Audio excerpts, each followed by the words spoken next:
The field. Every neighborhood has one. Grass, concrete, or dirt. The stage is the same. The rules, unwavering. And the goals, beautiful. It goes in! Improbable scenes! It's where the dream begins to achieve the ultimate victory. The underdogs have prevailed once again! One cup, open to all. There is a celebration in Orlando.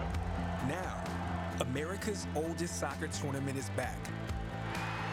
Oh, it's incredible! The field doesn't care if you're a pro or trying to be one. It only asks, how bad do you want it? It's unbelievable! The Lamar Hunt U.S. Open Cup. 8 teams enter into the 4th round of the Lamar Hunt U.S. Open Cup. The best finishers from 2022 in Major League Soccer. Among them, Philadelphia Union, the runners-up of last year's MLS Cup final and semifinalists of this year's CONCACAF Champions League. More games for them in a crowded fixture schedule as they pay a visit to Minnesota United, who are through to this round of the competition after beating Detroit City last time out. Chris Whittingham and Chris Nurse here on the commentary of this one. And Chris, trying to avenge defeat last year in the round of 16 against a USL League One side. Yeah, definitely. I think that's going to be Philadelphia's motivation. You know, last year they were runners-up. This year, can they go one step further and become the winners? Yeah, that is no doubt the big step for Philadelphia, for Minnesota, trying to overcome last year losing to Union Omaha, and Jung Sang-bin will be among the players in this Minnesota side to try and help them do it. Yeah, very important for a player for this team, looking to bring the offensive output. But for Minnesota also, I think they're trying to overturn a bad run of form. Today would be a great night to get themselves a winning streak. Yeah, without a win in Major League Soccer in their last 5. Philadelphia, meanwhile, in the middle of a season in which they were so deep in the CONCACAF Champions League, and that's difficult for MLS clubs to handle sometimes. Yeah, and I think Philadelphia a little bit frustrated. I think everybody's a little bit surprised at how underperforming maybe they have been so far, but they played a lot of games in a short period of time. Almost half of the MLS season, 14 games they've already played so far. So it's going to be interesting to see as they drop out some of the tournaments if they're able to pick up form. And Mikal Ua will lead the line tonight. He's got a couple of big scoring games, but maybe not scoring consistently enough. Yeah, five goals in 10 games is a pretty good return so far. Almost 1 goal every 2 games. That's going to see if he's going to put the ball in the back of the net tonight. And asked to lead the line tonight for Jim Curtin's men. Jim Curtin making 7 changes from the team that played last time out at the weekend against New York Red Bulls. Andre Blake, Nathan Harrell, Damian Lona, Jack McGlynn, the only players that stay. 5 changes for Minnesota. A change in goal with Clint Irwin coming in. Coleman into a back 5. Asani Dotson, Rosales into the midfield, and Mender Garcia into the forward line. As they're underway in the 4th round of the Lamar Hunt U.S. Open Cup, Minnesota United playing host to Philadelphia Union. And that's Tuesday night at Allianz Field. That's one thing that the Cup competition brings with so many changes. You see it often the first 15, 20 minutes, a little bit of a lack of cohesion and chemistry between the team, but also makes the game very unpredictable because neither team knows really what to expect.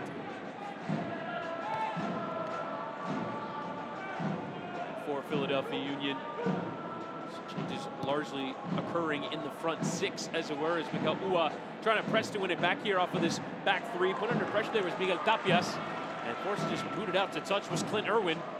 And straight away the Dane has come flying out of the traps. A little bit of an erratic start there for Minnesota. Nathan Harrell take the throw in. Split the right back duties with Olivier Baizo this year. As Joaquin Torres tries the ambitious volley. Skied into the Wonderwall, the supporter section here in Minnesota. Balloons coming off of a 3-2 defeat of the weekend away at Vancouver Whitecaps. Ryan White, Simon Betcher getting the goals for Manny Sartini's men. Michael Boxall and Jung Sang-bin with the consolation goals as Adrian Heaside continues to try and find their way. Struggling in the league, particularly in the absence of Emmanuel Reynoso, who's no doubt a surprise to the club. He did not report for training camp at the beginning of the season. He has finally flown back to Minnesota. Adrian Heath, he said it's going to be a couple weeks still doing medical tests. Eventually fitness tests will come and have to sort the situation out with the league as well. Really get him back. The better for Minnesota United.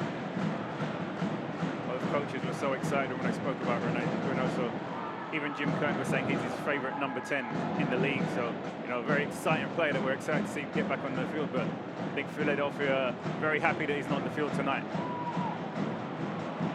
Played into the back there by Lud, into his own teammate.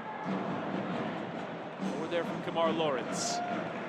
Sliced awkwardly away by Damian Lowe, and it will be a corner early doors here to Minnesota United. Very scrappy opening 3 minutes for both teams. Some lackluster clearances, a little bit lack of focus, concentration, not too much quality in the passes.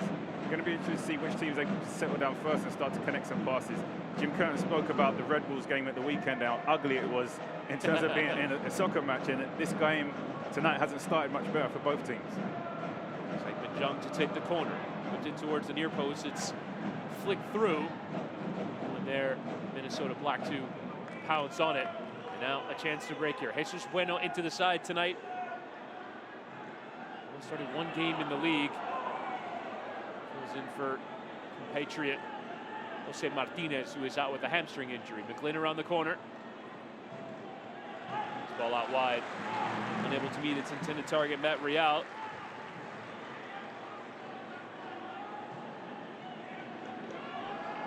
Philadelphia left back in for Kai Wagner tonight. It's going to be interesting to see it as the game settles down. If Minnesota are able to use the energy of Kemar Lawrence and DJ Taylor in those wide positions. It is Taylor getting forward here. Nice first time ball from Jung. Booted away there by Lowe. Both those wide players have the tenacity and the energy to get up and down those flanks in offense, but also to double up and get back into defense to support the back three.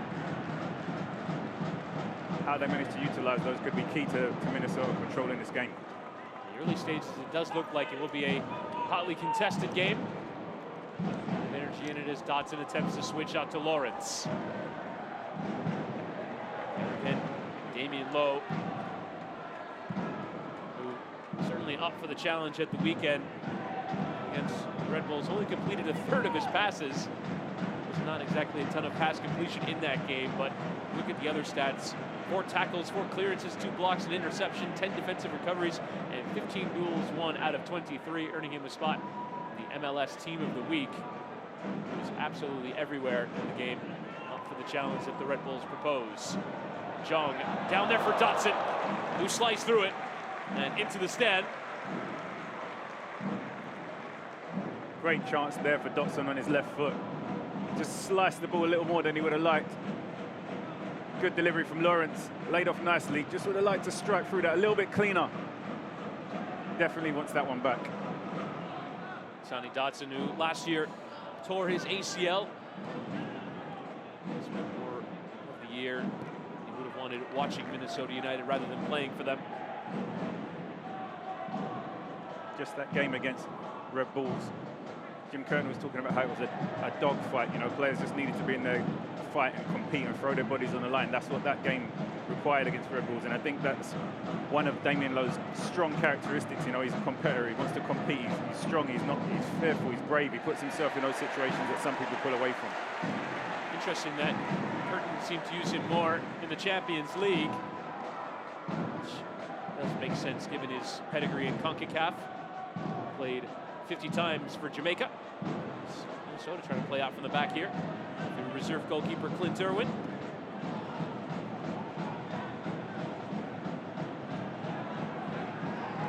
There for the ball of Rosales, and Lowe play it back to his fellow Jamaican teammate Andre Blake, who nearly passes into trouble there. Sang-Min Jung unable to get his foot wrapped around it and find Ender Garcia in the area, but Philadelphia nearly causing themselves problems. Definitely something a little bit different to the start of this game, with both defenses and goalkeepers having some definite edgy moments. Blake here just holding on to that ball a little bit longer and putting himself under a little bit more pressure and almost getting caught out. Blake, who is in his 10th season with the Union.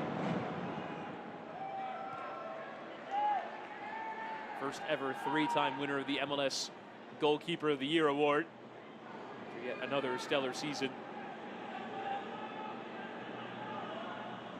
Here's Bueno, Venezuelan international. And we were speaking briefly, Chris, about the conversation we had with Jim Curtin and how he talks about his players and believes in his players, even the ones that haven't been able to start so many matches this season. The belief he has in them and the high regard he has in him. He says that Real is one of the best fullbacks in the league, and despite not getting to compete so much, you asked him, you know, is it going to be time soon before he gets frustrated and, you know, starts to look for opportunities elsewhere? And, you know, he said he's coached him since he's 10 years old. He's probably tired of hearing his voice, but he's such a great character, and, you know, he's getting the opportunity to go out there tonight and compete and show that he wants to be in the starting lineup. Talking about the Union left back, Matt Real.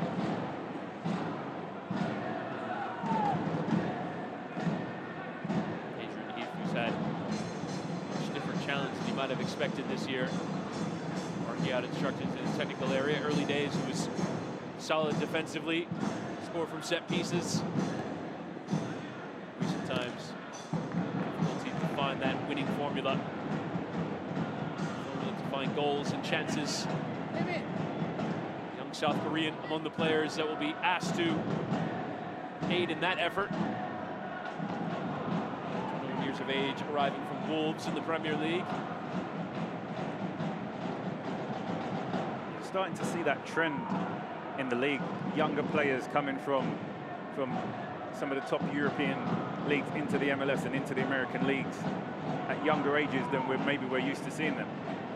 You have Campana kind of made a similar move from Wolves into Miami. Yep. You're starting to see the age, the trend starting to change over time. Just speaks to the growth and development of soccer in the United States. I think it also speaks to the most recent roster mechanism added to the league, the Under-22 initiative, which was added to give 3 more spots for teams to add players under the age of 22, and allows them to add them without consideration of transfer fee. There was a maximum salary, but they hit the salary cap at $150,000. So a player like Sang-Min Jung, acquired from a big club, that's your salary budget for $150,000, and you can add up to 3 of them, depending on your roster compliance. Teams are taking advantage. Philly, of course, bringing through so many homegrowns into their side. Just today, Harriel and Real and McGlynn.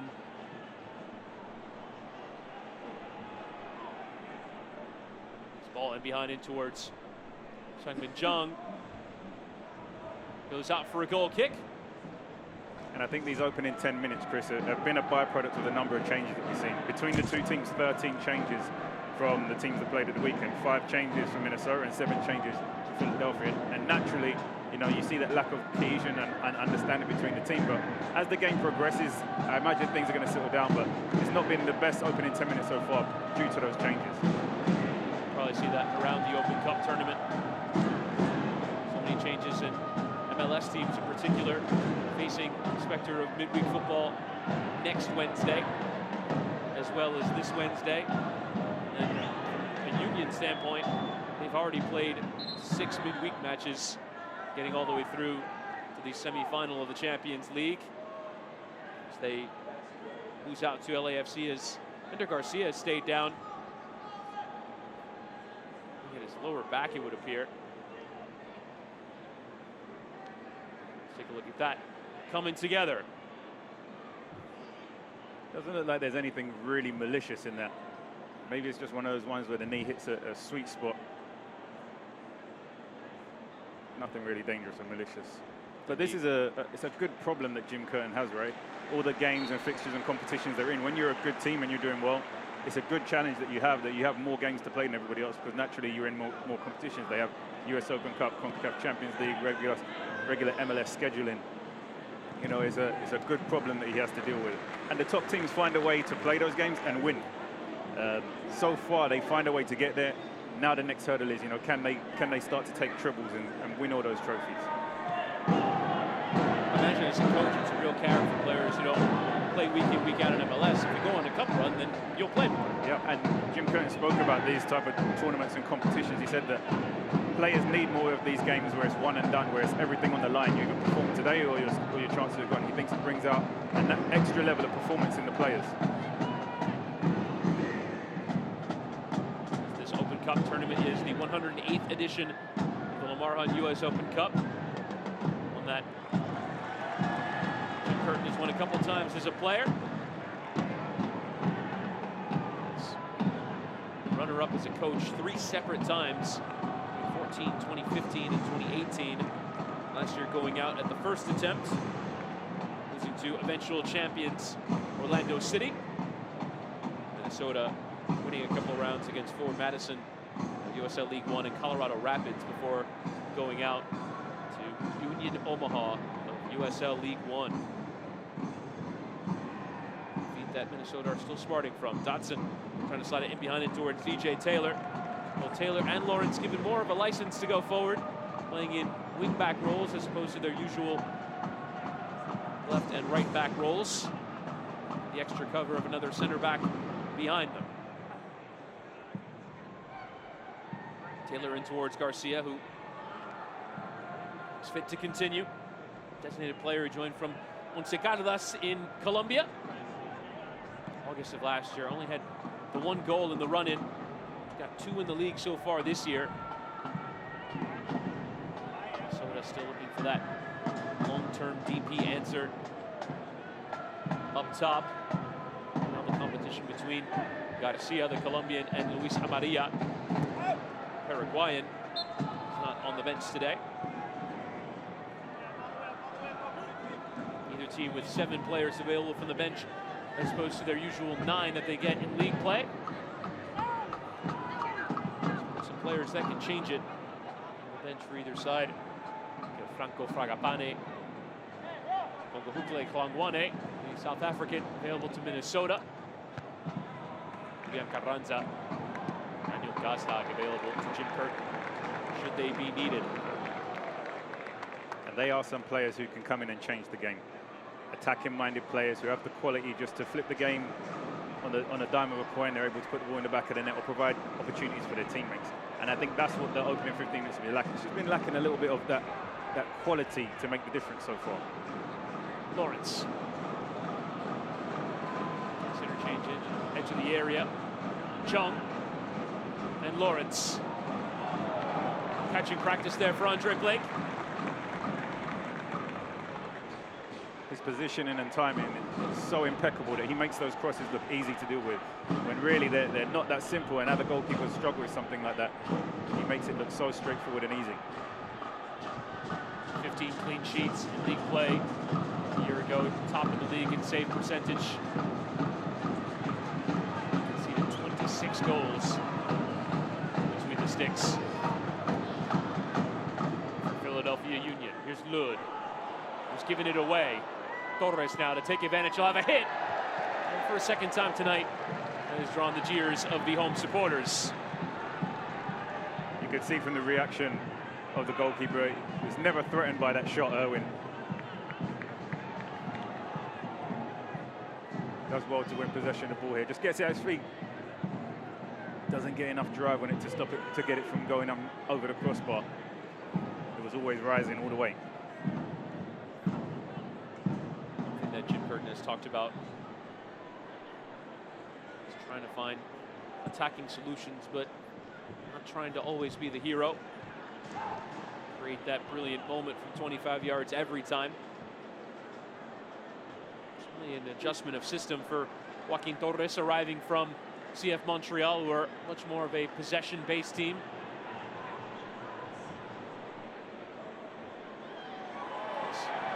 Garcia wards off the challenge there of Jack Elliott. That's for Sang-Bin Chung.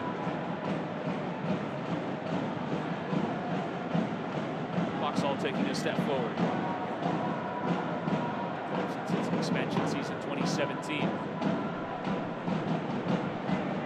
7 years in the league for Minnesota United.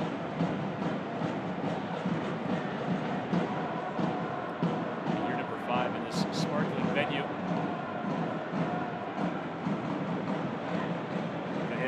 trying to give the teams a lift and bring a little bit of energy to this occasion tonight.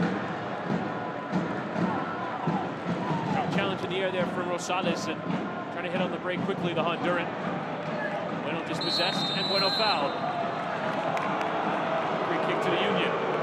Rosales just has to be a little bit careful in the middle of the park. He's very tenacious, putting himself into tackles. He doesn't want to get himself an early booking after walking an eggshells for the remainder of the game, so he's going to have to be a little bit careful.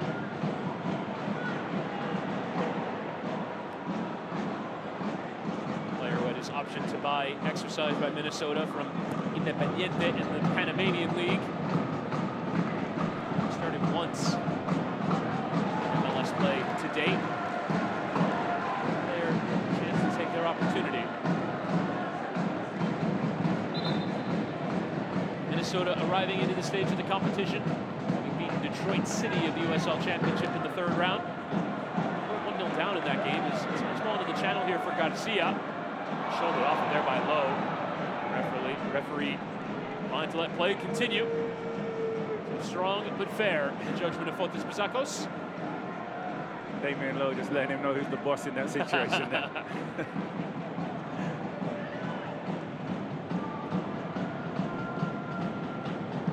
Jack McGlynn. Yep, I got you. Players entrusted in the big occasions despite 19 years of age. Academy player that is on his way to the Under-20 World Cup for the U.S. men. Fans dive deeper into the thrills and drama of the Lamar Hunt U.S. Open Cup. Join the conversation on Twitter and Instagram at Open Cup and on Facebook at Official Open Cup. See the goals, see all the highlights, all the cup sets. Still 8 teams left in the competition from the USL Championship. Size from any division below that in the US pyramid. To the 4th round. In that game that Minnesota played against Detroit City of USL Championship, they were down by 1-0 in that game. Eventually find their way through 3 goals in quick succession. Fragapane, Iwe, Amaria. That ball goes harmlessly out of play for a goal kick. Steve Matthews opened the scoring on the day for Detroit. And then dreaming Open Cup dreams, but dashed by the Loons in the end.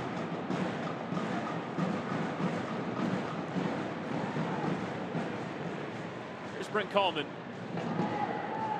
It's been interesting because we spoke about Ura's 5 goals that he has so far this season, and Jim Kern speaking about how they need to get more out of him, and you could definitely see that in the opening 20 minutes of this game. Despite being such a potent goal scorer so far this season, they've struggled to find a good service to get him opportunities to get shots off on goal so far. A lot of the work he's been doing has been in and around the middle third, where he's not very threatening for the goalkeeper. So it's going to be interesting to see as the game progresses how they're able to press the ball and find you in more dangerous goal scoring positions. Rosales losing out. So did McGlynn. Comes here from Michael Boxall. And Irwin. Wanted to very much be the second goalkeeper. A year ago, it was more of a competition between Dane St. Clair and Tyler Miller. He's actually coming into the season, Miller the favorite. It's only upon an injury for Miller that St. Clair was not only able to take over, but eventually become an MLS All-Star. All-Star MVP. World Cup participant with Canada.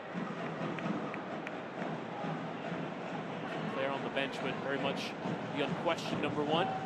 And a more veteran Irwin, who does have plenty of MLS experience with Colorado and Toronto. Take that #2 role. Second Jones. Another free kick given this time in the direction of Minnesota. There's definitely opportunity here for Philadelphia to catch Minnesota in a counter-attack. Both Lawrence and Taylor bomb very high up the field when they're attacking, which leaves the flanks completely exposed on transition. If Philadelphia are able to get possession of that ball and transition quickly, there's opportunity to take advantage of them in those wide areas. Sang Min Jong has provided some good set-piece service since arriving at the club. Put this one in again low. Lawrence really redirect it through. Let's come for Lud. His low cross is swept away there by Ua, doing the defensive work. Corner to come here for the Loons. Sitting in the pack of the MLS Western Conference with 12 points from 10. In a similar position on 14 points from 10 and 7th in the East. Imagines they'll get on a run in league play for finishing their CONCACAF Champions League tenure. Min Jong to whip it in. There's one at the near post there by Nathan Harriel. Salas is trying to direct it in towards the area. Attempt to control has come off there. That second touch unable to be controlled there. Sonny Dotson working his way back into this side in full. Wants to start more, wants to play more. Being managed coming back from an ACL. It's the 31st pick in the college draft and then quickly became a very important figure for Adrian Heath. Initially at fullback, eventually into central midfield as we do a full-time result from the earliest kickoff in the Open Cup round of 32. Inter Miami through an own goal, but just about enough to beat USL Championship opposition Charleston Battery. On top of the East, and life difficult at times for Miami, but they're through to the round of 16. Tapias. Big defensive addition from Pachuca in Mexico. As now Taylor charged forward in towards that penalty area, but his progress impeded there by Bueno. The early break as Torres plays it forward in towards Ua, but too much on it. Easily handled there by Clint Irwin. Good positioning there from Irwin, just to read the play and be in the right position to make it look like a straightforward opportunity to gain possession of the ball. But you saw glimpses there of the threat that Taylor brings on that right-hand side of the field, driving inside, just unable to release the ball at the right time, but you can see the danger and the threat that his pace brings when he drives the ball inside. Brett Coleman. Mr. Minnesota United, the club since their NASL days back in 2013. His tenure with Minnesota began, and as last year the injuries started to pick up. Central defensive position, Adrian Heath trusting long-time Minnesota man. Tua fouled off it there.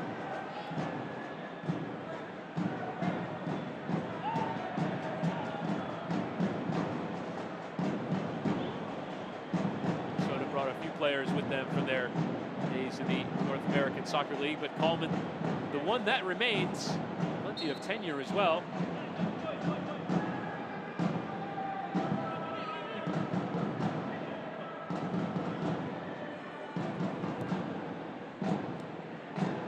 Header one there by Tapias. More for him to do.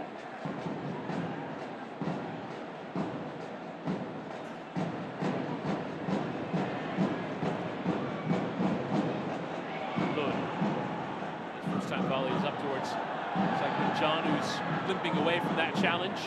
Trying to get on with it here as Rosales will play it in behind, in towards Winter Garcia. And Lowe waiting for Andre Blake to come out and claim, but Lowe taking no chances by conceding the corner. And they've been fairly threatening when Minnesota found Garcia making those runs in behind. That's basically been the most threatening opportunities they've had in this first half. His pace, his tenacity, making those runs in behind has put that Philadelphia defense under pressure, and they've not dealt with it so well so far.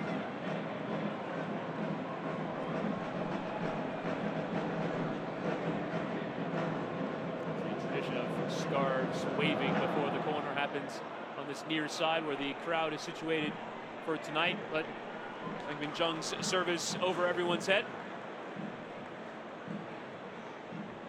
Just overhit that corner, no one attacking it from the far post. One other game that's laid on Eastern time window. Champions Orlando City, holders of the Open Cup. On the brink of elimination is Kamil Jóźwiak, has Charlotte FC ahead by a goal to nil. Surprise result at the moment is in New England, where Pittsburgh Riverhounds lead by a goal to nil. Kenny Griffin with the goal for Bob Lilly's side, and the potential for upset in that one. Up to date on all the other games. First game's in charge for a pair of managers. Troy Lesesne in charge of New York Red Bulls. They lead DC United by a goal to nil. Frank Klopas, a third tenure in charge of Chicago Fire, and for the fired Ezra Hendrickson.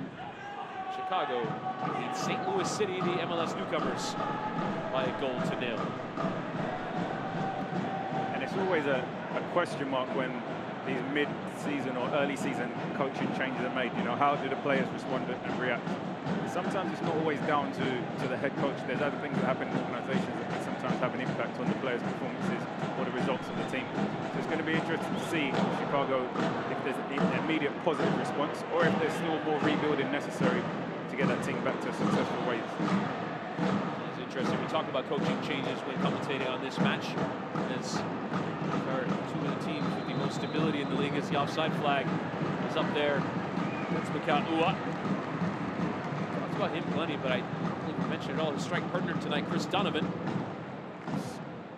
after impressing at the MLS Next Pro level.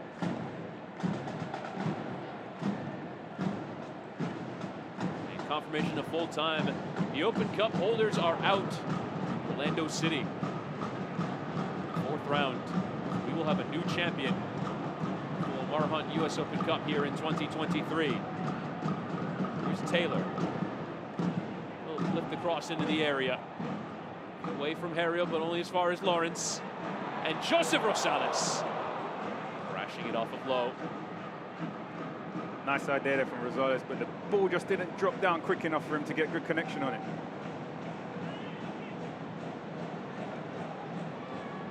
The tournament, it's always wide open, but it can feel even more wide open now that the champions are out, as Robin Lewis is going to see yellow here for breaking up his progress forward here from Nathan Harriel. Yeah, you can see he makes no contact with the ball, all player. Could say it's harsh to go into the book for that on his first foul, but it's a late one. Definitely slowed down play when it looked like Philadelphia were going on the counter-attack. Just to finish the point on the stability of these two clubs, Adrian Heath, the only manager that Minnesota United have known in their MLS era. 7th year in charge. Contract extension last year. And Jim Curtin in his 9th year in charge of the Philadelphia Union. These two coaches, the only coaches that have led their teams to the MLS Cup playoffs in each of the last 4 seasons.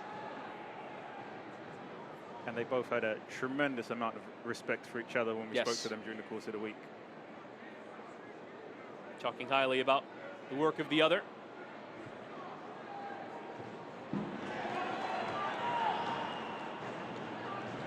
I wonder if that respect transcends to the touchlines when they compete each other as this game progresses and things get a little bit tighter as the game goes on. Meet each other too often, being in opposite conferences. First ever time meeting in the Open Cup.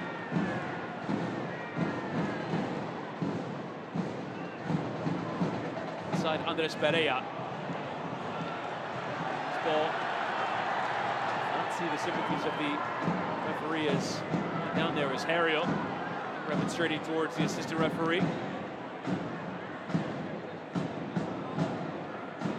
many clear-cut opportunities these first 31 minutes. This can sometimes be the story of cup competitions, you know. It can sometimes be more about heart, passion, determination, more so than the quality on the pitch, as we've seen on display tonight so far. It's not been the highest quality game, but Adrian Heath's teams normally find a way to win. You know, whether they're playing good or bad, they find a way to win. And Jim Curtin's team, Philadelphia, despite playing ugly at the weekend, still found a way to win. So you have two coaches here that, despite maybe not always playing the most beautiful soccer. They find a way to win games. And I think that's very important for a team to be successful also. You're not going to be fantastic in the style that you play every week in, week out, but you still need to find a way to win the game. The thing, though, that has eluded Minnesota United so far in their league campaign is victory here at Allianz Field. Victories, the 3 draws, and the 1 defeat. Singing of Wonderwall as yet. Here's Seung-min Jong trying to change that as his low cross is cut out there towards Mendez Garcia. Played here by Blake. You see when Andre Blake gets the ball from those plays, he's looking for the quick distribution. He's looking for the wide players or the attacking players to quickly transition and make runs in behind, because he has the ability in the distribution to hit those long balls on the side volley and kickstart the attack. Real caught. Advantage awarded. Here's Andres Pereira in the offseason from Orlando City. 3 big acquisitions to add to the depth in this side. Low and Torres, all of whom start tonight. Low from Miami, Torres from Montreal. Bueno under pressure, but the Ludes, Robin Lud, chip around the corner there and towards Donovan, but Tapias in the way. This Minnesota back 3 is held up. Garcia was being held there by Damian Lowe, and straight away, yellow out of the chest pocket of Fontes Masacos. You can see that this referee has a low tolerance for petulance. If it's a foul he feels obstructing play and stopping the other team from progressing, he's quick to distribute his yellow cards. He's been consistent for both teams in that aspect. That's all players want, right, is the consistency. Both number 17s having their name taken. Lud and Lowe.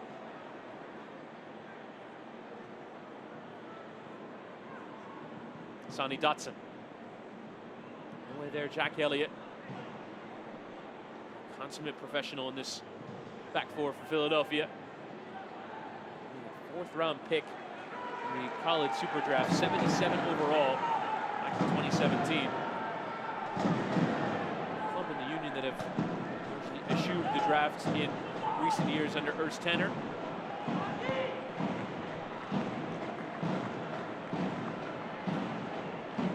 Without impact from the MLS super draft.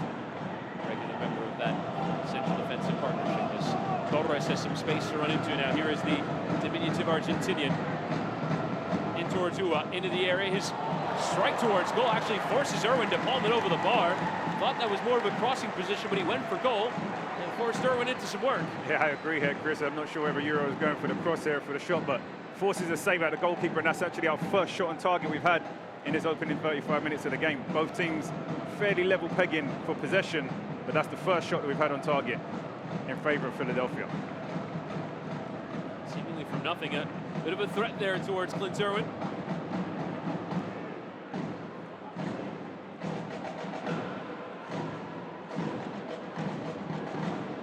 McGlynn, left-footed specialist over this corner. And towards that penalty spot. Lowe got something on it. Something decent. It's going straight wide of target. Mar Lawrence there protesting for a free kick. I think if that finds itself on target, Damian Lowe gives his team the lead. Great delivery, gets good contact on the header, just wide of the upright. Lawrence, one of 3 Jamaica internationals on the pitch tonight. 75 caps for the Reggae Boys. Only there, Matt Real.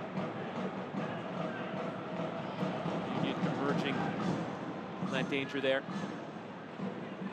Nathan Harriel. Minnesota closing down defensively. A ton of room for Philadelphia to play their usual transitional direct game. The answer so far.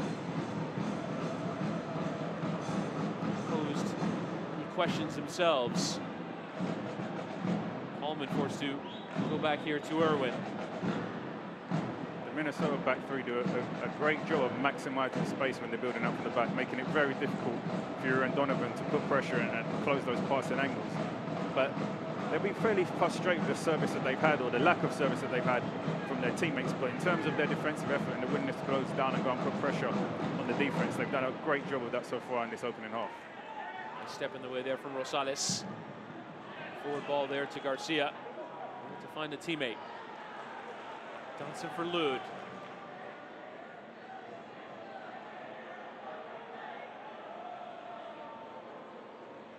Michael Boxall.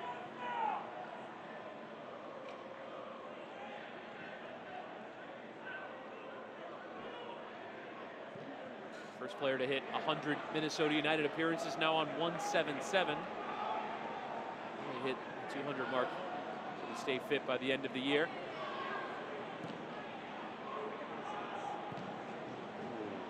A dangerous ball there from Coleman, but it finds its target in Taylor. I think Coleman got lucky there. But the intent was right. When Minnesota moved the ball quickly and switched the point of attack, both Lawrence and Taylor are in fantastic positions, high and wide on their own in 1v1 situations. Build up here. Sharp from Minnesota. Just going into the game as Taylor has won his side of throw.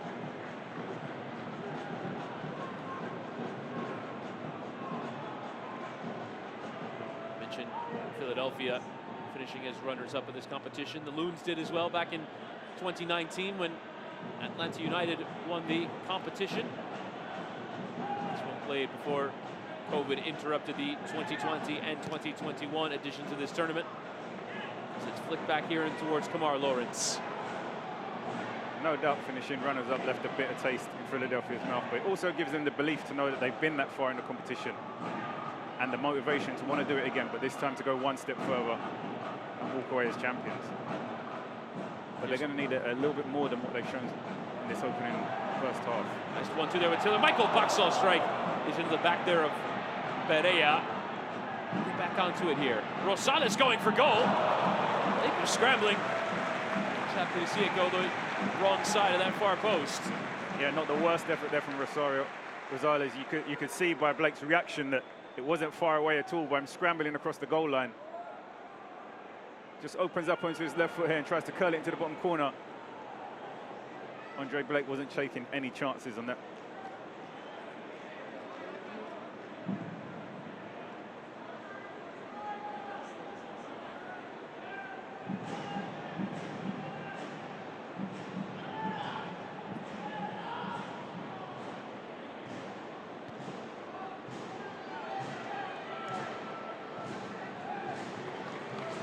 Dapias forced into the concession of a throw.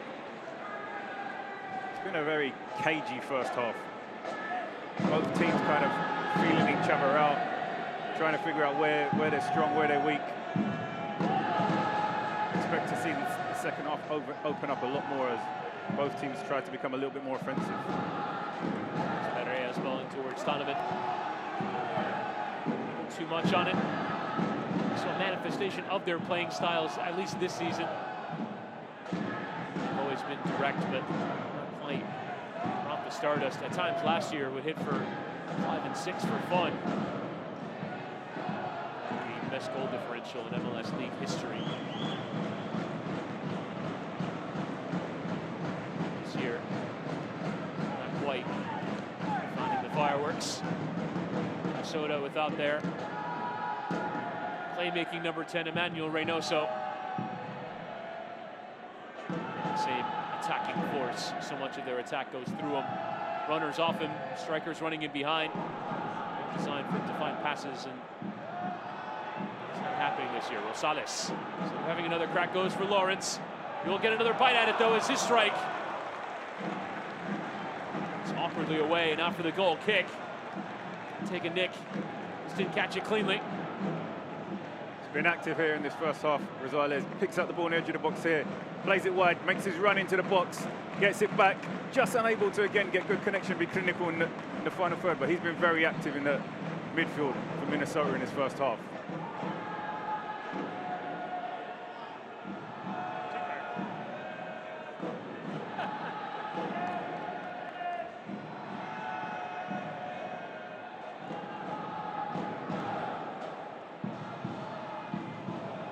ton of goals tonight in the Open Cup. Only one so far in the games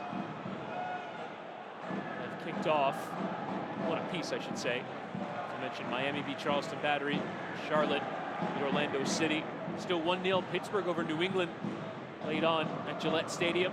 Riverhounds, the first USL side to progress to the next round of the competition. Red Bulls still lead by a goal to 0 with 5 minutes left to play in the 90 over DC United.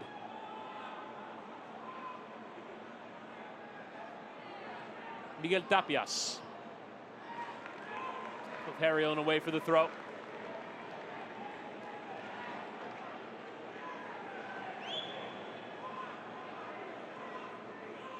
Expecting perhaps an upset in Monterey Bay this evening. Yes, they are playing the champions of MLS, LAFC, but I have expectation that LAFC will make a lot of changes and bring through perhaps even some MLS Next Pro players. Could afford Monterey Bay the chance to progress against MLS opposition for the second round running after knocking San Jose out of the last round. You're expecting an upset there, Chris? I actually am. Interesting. I saw their game at the weekend, commentated for MLS Season Pass, their game against San Jose. After getting through in the Champions League and playing another away league match at the weekend, a large expectation around the club that there would be a lot of changes for that game going from Saturday to Tuesday.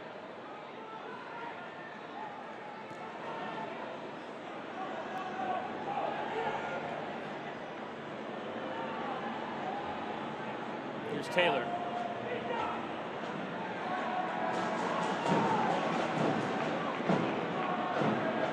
We spoke to Jim Curtin about the importance that he places on the US Open Cup.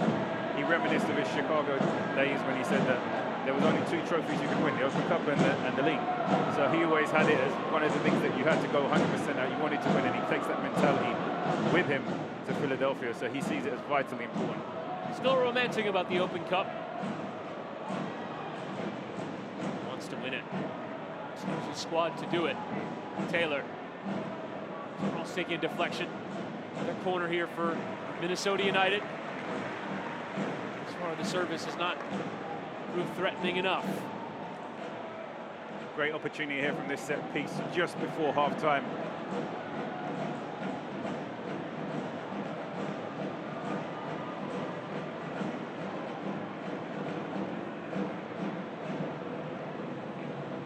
See if Rosales can deliver a service to put Minnesota in the lead. Referee will hold play here as there was contact in the area. Boxall having to be separated there. Further talking to as well. A little bit of argy-bargy, as they used to call it in high school.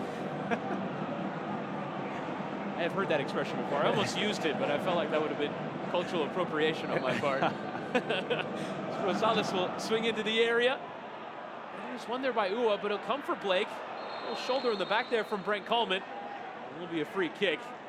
We are told, and now then, there's having to be separated as Damien Lowe is not too pleased with a bit of extra contact in there from Coleman. Yeah, Lowe needs to be careful. As we mentioned earlier, he's one of the players that picked up an early yellow card, so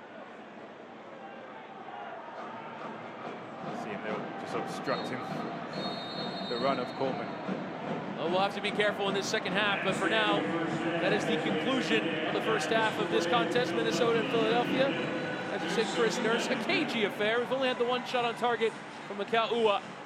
Both sides will look to try and find some more quality to progress to the next round of the Open Cup. It's one and done each and every stage of this competition. You feel a little bit of those nerves through 45 minutes as your score at halftime is Minnesota United 0, Philadelphia Union 0. We'll come back with first half highlights and kickoff of the second 45 minutes.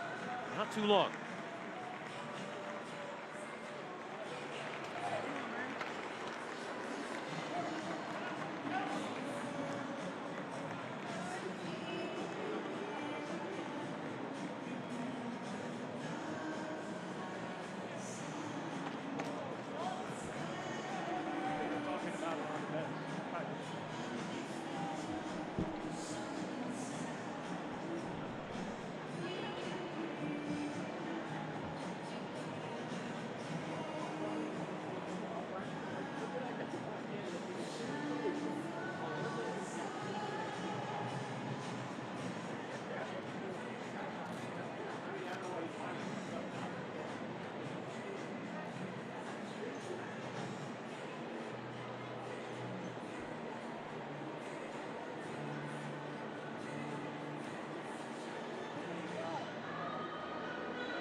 On May 5th, 2023, Atomic Data CEO co-owner Jim Wolford unexpectedly passed away.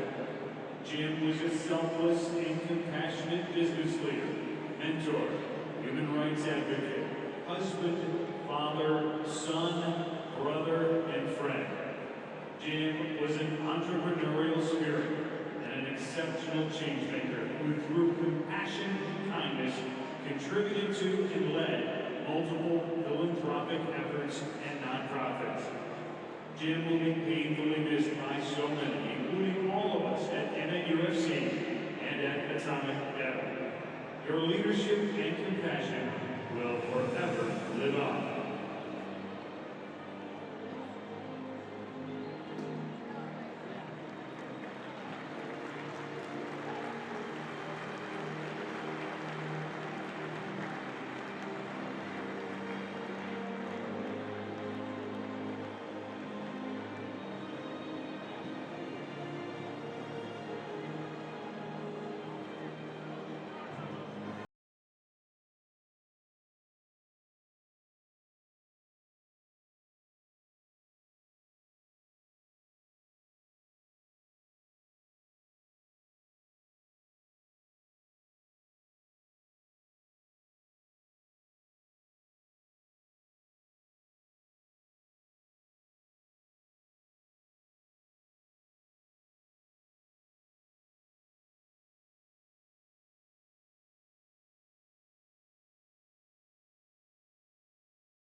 Scoreless after 45 minutes of the Lamar Hunt U.S. Open Cup.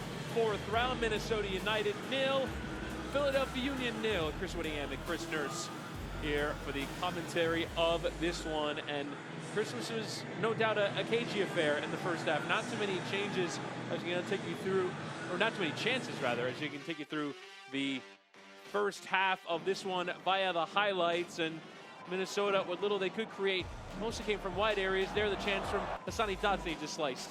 Yeah, it just doesn't connect with this as clean as he would have liked. A great opportunity to get a shot on target, but unfortunately slices that ball a little too much.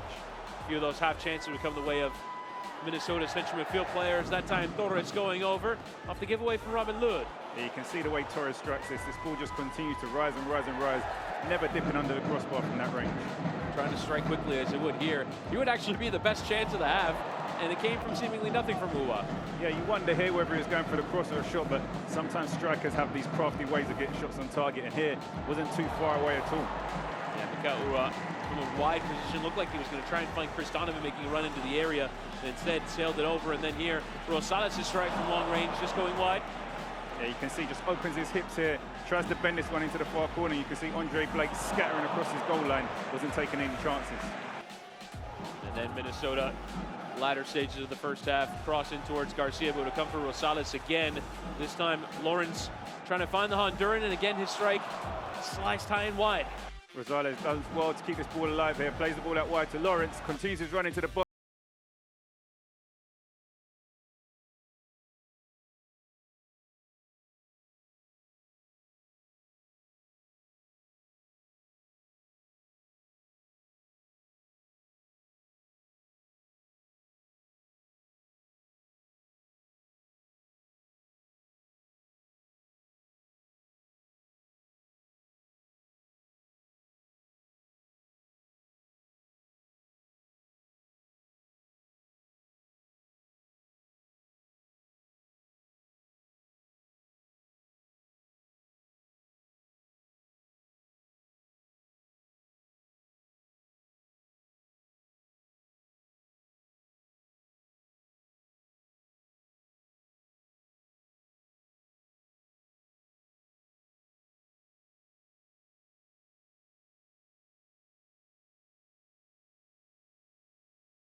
Times, 3 points here at home, but never in one bunch as we're underway.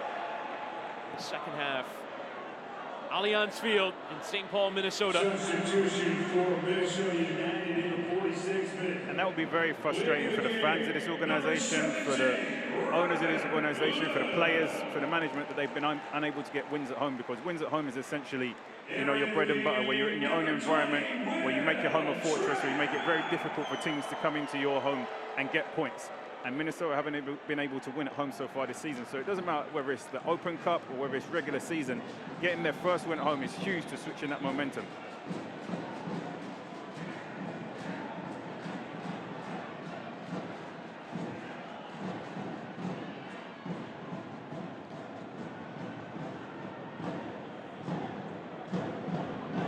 Ball hit long up towards Mika'ua, who stays on, the designated player from the start tonight.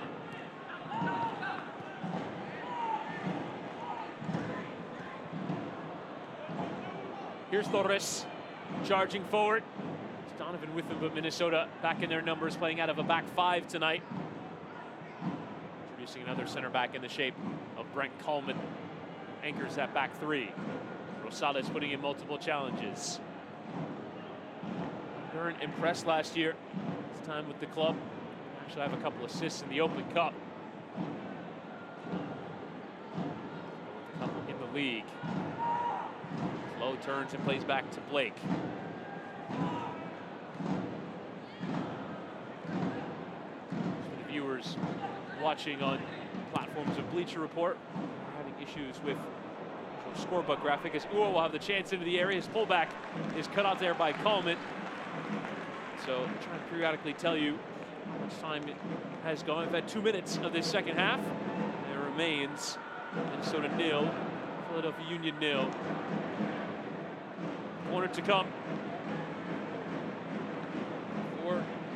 Philly. Made a great run in CONCACAF Champions League, knocking out Mexican opposition in Atlas. Before going out to LAFC at the semifinal stage, is whipped in towards that back post by McGlynn. Long distance effort from Harriel, always rising, and into the stand. Optimistic effort, to say the least. But there had been something exceptional to beat Irwin from that distance.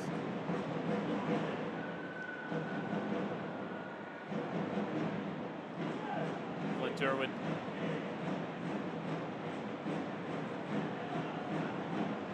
Goal tonight for Minnesota United's second start of the year.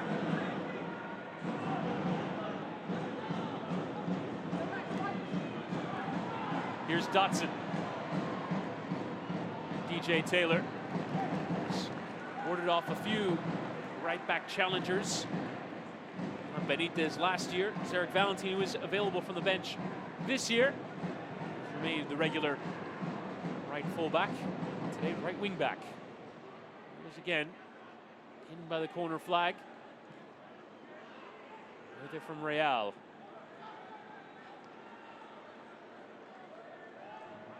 Here's Will Trapp.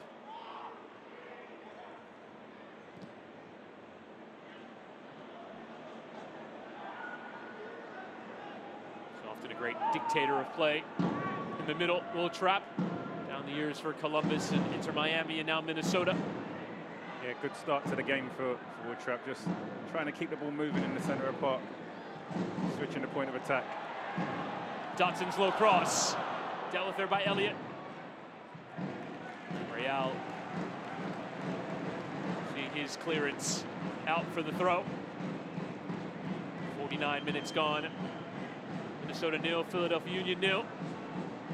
Minnesota just starting to look a little bit more dangerous to those runs in behind and those low-driven crosses into the box.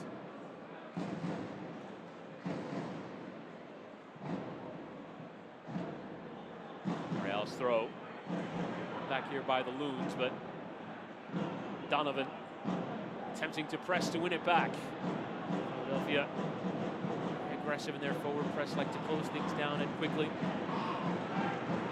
And that's where you have to give Donovan and Euro credit. It's the mentality that they have as centre forwards and the willingness to go and pressure the centre backs and put pressure on them. Sometimes that leads to you creating your own luck. You put the defenders under pressure, and then that opportunity comes when they cough up possession, and that's where you get your goal scoring opportunity. They haven't had great service fed to them, but they've still been resilient in their work ethic. Referee changing his mind there and eventually awarding the throw as our graphics back up. See the current scoreline in the Open Cup 4th round. Minnesota 0, Philadelphia 0. 4 full-time results. 4 teams through to the next stage. Inter Miami have beaten Charleston Battery by a 0-0. Charlotte FC have beaten Orlando City by a 0-0. The holders out. Have yet another USL team beating MLS opposition, this time away from home. Pittsburgh Riverhounds beaten New England Revolution by a 0-0. Now, I think these two are playing a game of Twister. yeah, the contest. Boxall and Ua getting stuck in. Bit UFC there. Only thing missing underneath there is the polka dot mat. Left hand red. They can't decide whose turn it is. The referee's trying to decide. It's last time you played a game of Twister. Not me, I'm not that flexible. It's been about 20 years for me.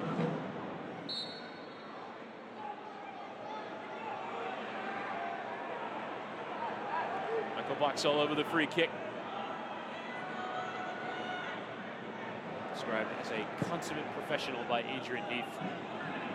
Back four when he was given a new 2-year contract. Adrian Heath did say that he earned this play and leadership. It's a nice turn there from Rosales. Here's Taylor. And Real.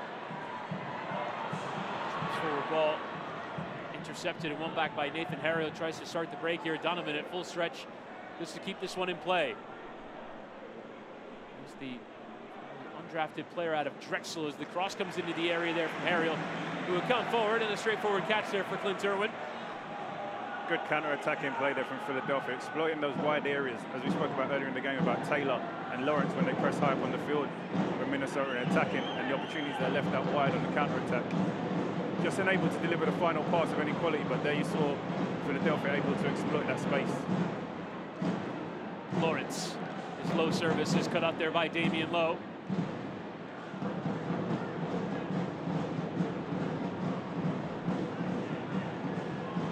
Bueno, direct ball in towards Andres Perea, breaking lines and finding Mikal Ua. Might have another crack from a narrow angle. And this time Clint Irwin dealing with it in a little bit more straightforward fashion. He's not scared to pull the trigger. Any angle when he's in the final third and he gets a sniffer goal, he's ready to pull the trigger. But you can see clear intent now to get behind Lawrence, to get behind Taylor in these wide areas. More intent than there was in the first half. I would imagine the goal, though, would be to get him a bit more centrally, because those are narrow angles he's striking from. Yeah, he's just, maybe he's hoping if the keeper's able to make a save and parry it off, one of his teammates can get the tap in. But it took 37 minutes for us to get our first shot on target in the first half, so happy it took just 8 in the second half. More of an attacking output we're hoping for. Second 45 minutes, Rosales into the area, in towards Sang-Min Chong. Rosales has been good for Minnesota tonight. He's been very good at breaking up plays, but he's also been the key player in joining the attack and getting into the final third and making those key passes. He's been great on both sides of the ball. I think that squad rotation in Open Cup and other competitions does offer the chance for players to make impressions and potentially get into the week-in, week-out selection in the league. Salas might be taking his opportunity.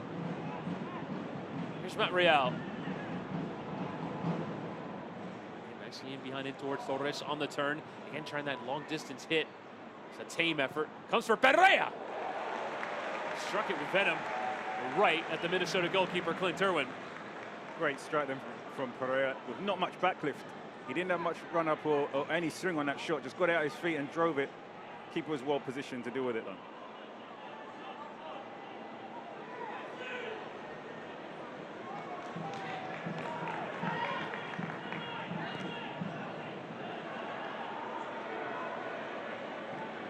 Sort of no problems attempting to play out from the back. Tapias's ball, not enough on it. Changing passes amongst that back three, but tiny play. Possession at times, it's not always the chances down the other end. The second half definitely picked up a little bit more urgency than the first half. The speed of play's got a little bit quicker. You can see the mentality and the body language of the players is a little bit more urgent than it was in the first half. As Torres tries the clip in towards the near post, Donovan was trying to get that late arriving run, but didn't get there in time. Philadelphia all of a sudden packing a bit more pressure on the Minnesota keeper. He's had some work to do his first 10 minutes of the second half.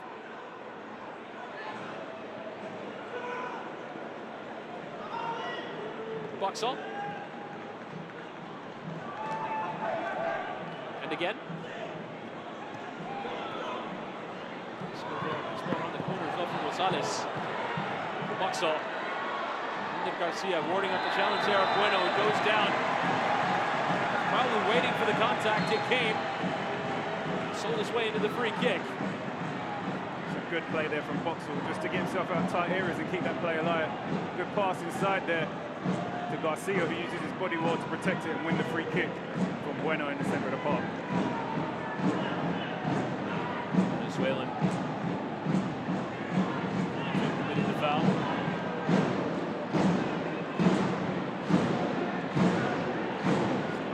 Guaranteed year of his contract. Enough for the pressure to stay here. Philly. Low. Challenging there on Sang-Min Chong. He's trying to get around him in something, but Low had Marshall out of play. But before that, the judge from the referee and won a free kick. Damian Lowe doing a good job there, just to use his body and protect the ball, keep his team in possession. Playing club football in Egypt for moving to Inter Miami. last year. Regular starter for them, but trade him in the offseason. $225,000 back Miami's way, Philadelphia.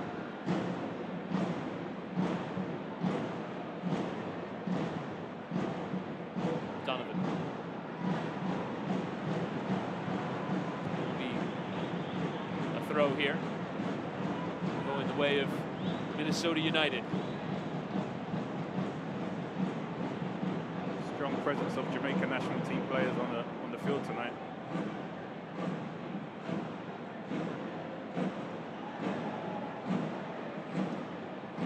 Lawrence, you have Blake, Damian Lowe, regular parts of the national side, minimum 50 caps for the trio of them. Interesting era in Jamaican football. A lot of dual nationals. England, this recent cycle gone by.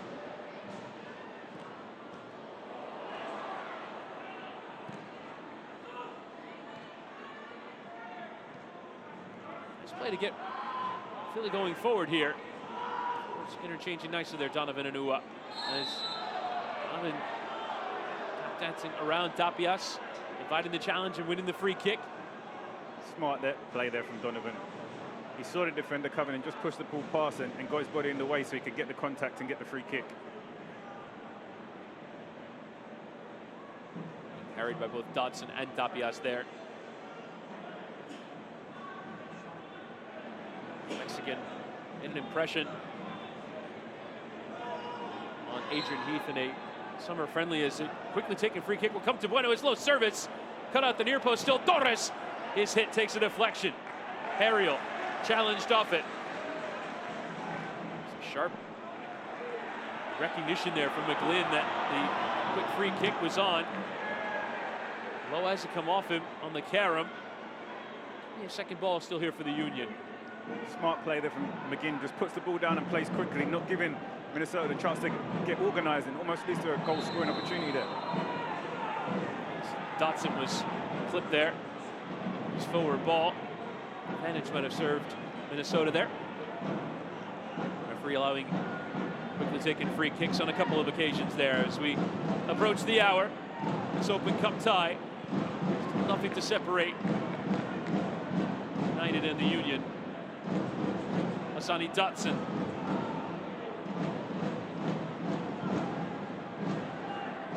Michael Boxall. Nice flick there from Sangmin Jong. Dotson, though, running straight into trouble. And Ua start the break. Boxall getting around him. Felt like he was fouled. And we play on here for DJ Taylor. Flick around the corner in towards Jong. And the cross from Taylor. It's away from Lowe. Michael Boxall venturing forward a bit more. This right center back position in the back three. I thought he was a central midfield player there for a moment.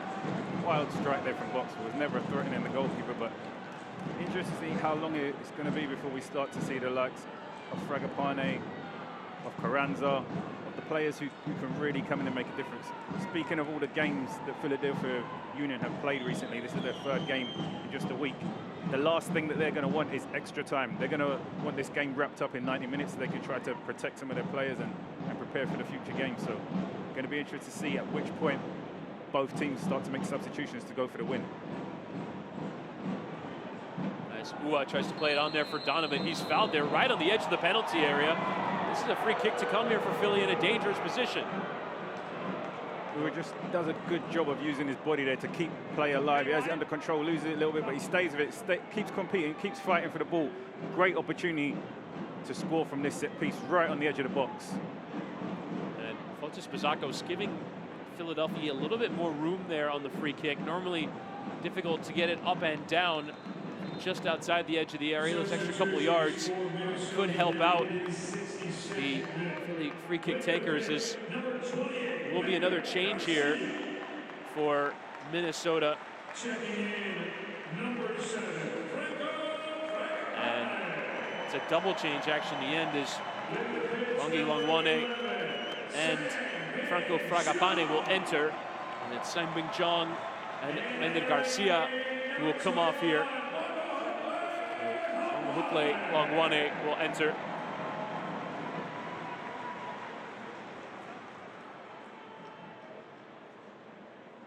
South African, who's one of the bright performers for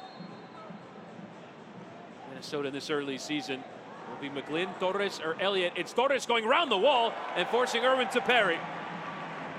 Donovan, his subsequent return ball is palmed away by Irwin. Could still fall in the area, but away further still from Trapp. Decent strike there from Joaquin Torres on the free kick. Now Minnesota could look to break. Usani Dotson, nice carry through the midfield. Referee did well to allow play to continue there from the high kick. Rosales' ball in towards Longwane. Not quite what he was looking for. It does look like those two attackers that have come on have settled as the two strikers in this system. Playing as wide players for Minnesota.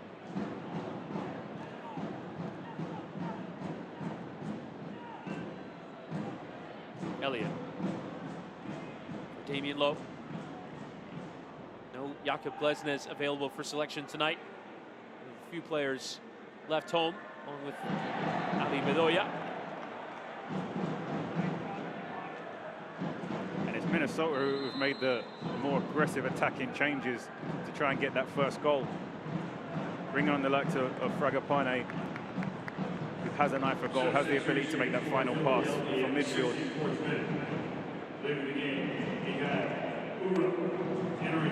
Dangerous free kick whipped around the wall. And a change coming here now for the Union as Daniel Gazdag will come on. 22 goals and 10 assists a year ago. 4 goals, 7 assists through 10 games in the league this year. Strong performer, the Hungarian. A full international. The Hungarian national team it's in towards Lawrence there. There's too much pace on it from Longwane.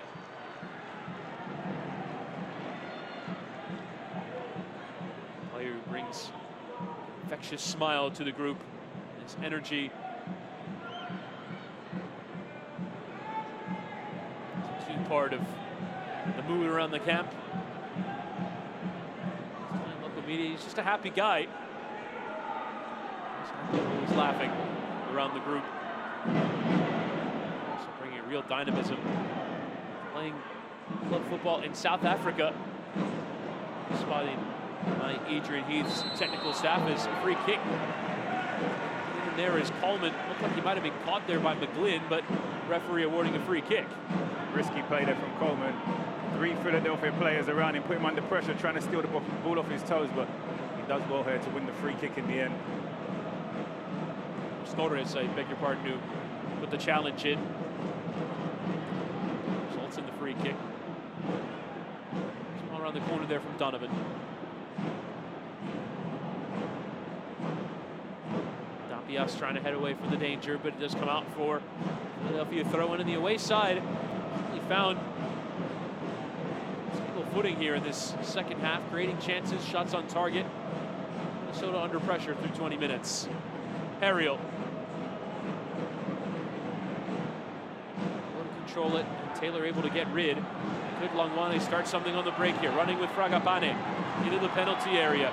Franco Fragapane and Damian Lowe with yet more solid defensive work, but lost his footing there at the final moment. Just concede the corner, but dealt with that initial danger there.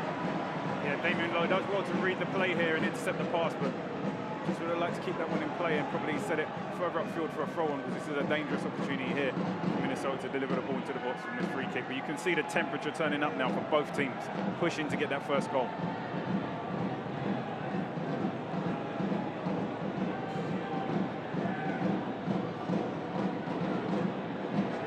Rosales over the corner.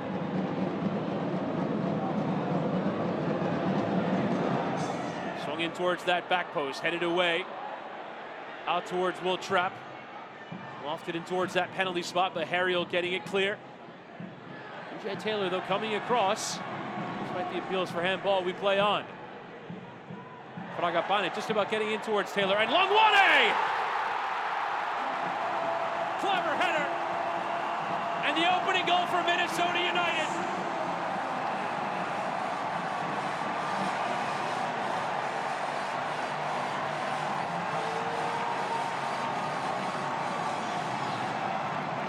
Longwane, his third goal in all competitions. Off to a good start in this season. And a nice finish there. Give Taylor the credit here for delivering that ball with his weaker, with his left foot. Plays the ball forward, stays connected to the plate. Overlapping run, gets out his feet. And Longwane here with his glancing header into the far corner gives Andre Blake no chance and gives Minnesota the lead. 1-0.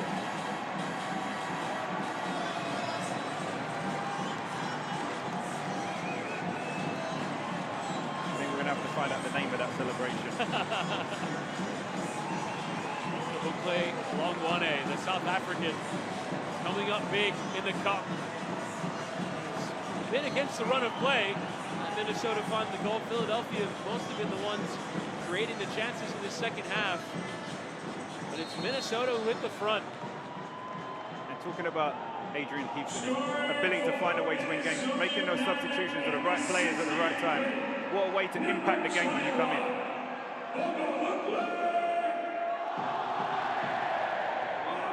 You have to give DJ Taylor a lot of credit for creating the opportunity. The quality to deliver that ball with his weaker foot, with his left foot. Picked out Longwane's head, and he makes no mistake glancing that ball past Andre Blake.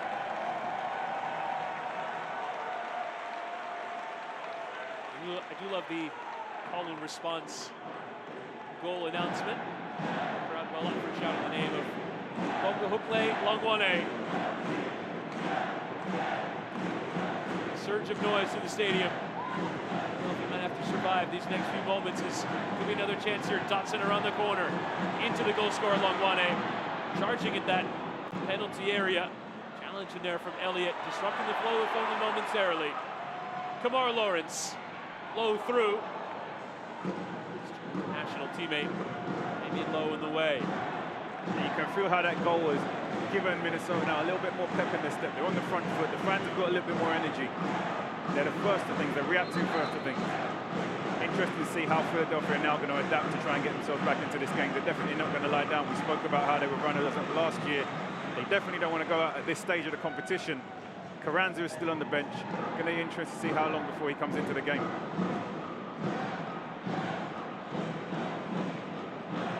Here's Buxall.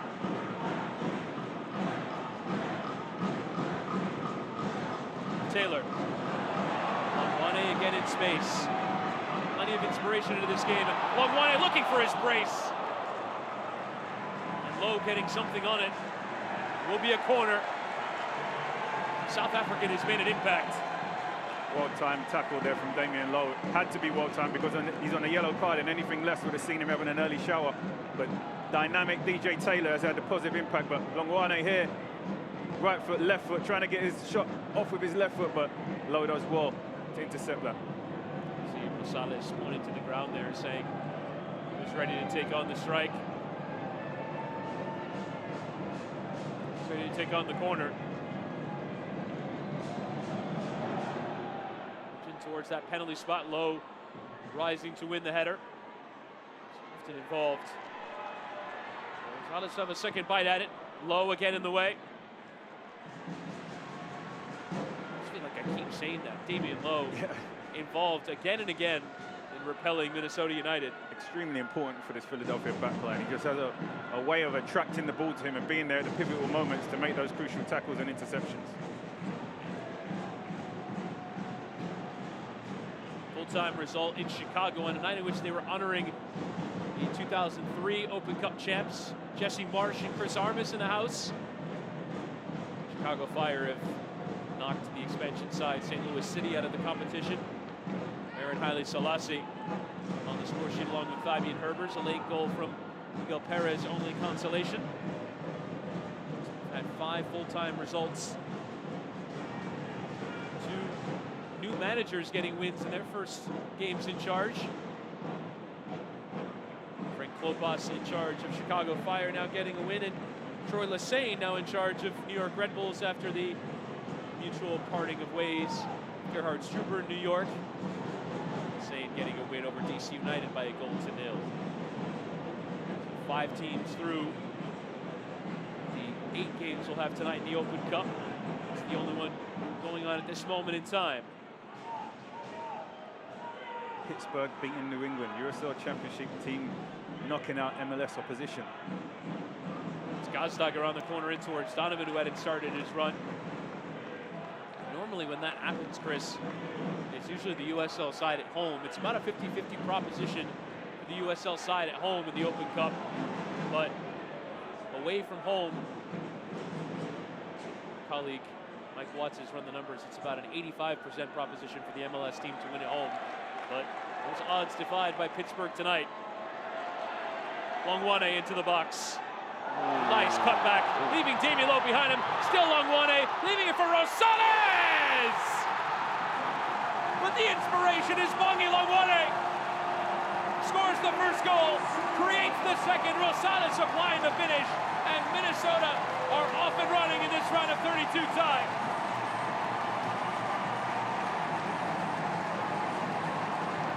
Work Rosales has put in tonight. He deserves that goal, but it's not going to be a highlight Damien Lowe wants to see back. Sells himself here. Longwane does ever so well again here, and then lays it off for his teammate, who makes no mistake placing this into the back of the net. What an introduction as a substitute coming off the bench. Positive impact. Your manager cannot ask for anything more when he brings you in. Minnesota now in full control of this game. 2-0 ahead. What a performance. Bongi Longwane coming off the bench. Lovely bit of skill there. Saw in that earlier move about 3 or 4 minutes ago, where his strike went off of Damien Lowe and out for a corner that Rosales was pointing to feet. He was ready for the cutback.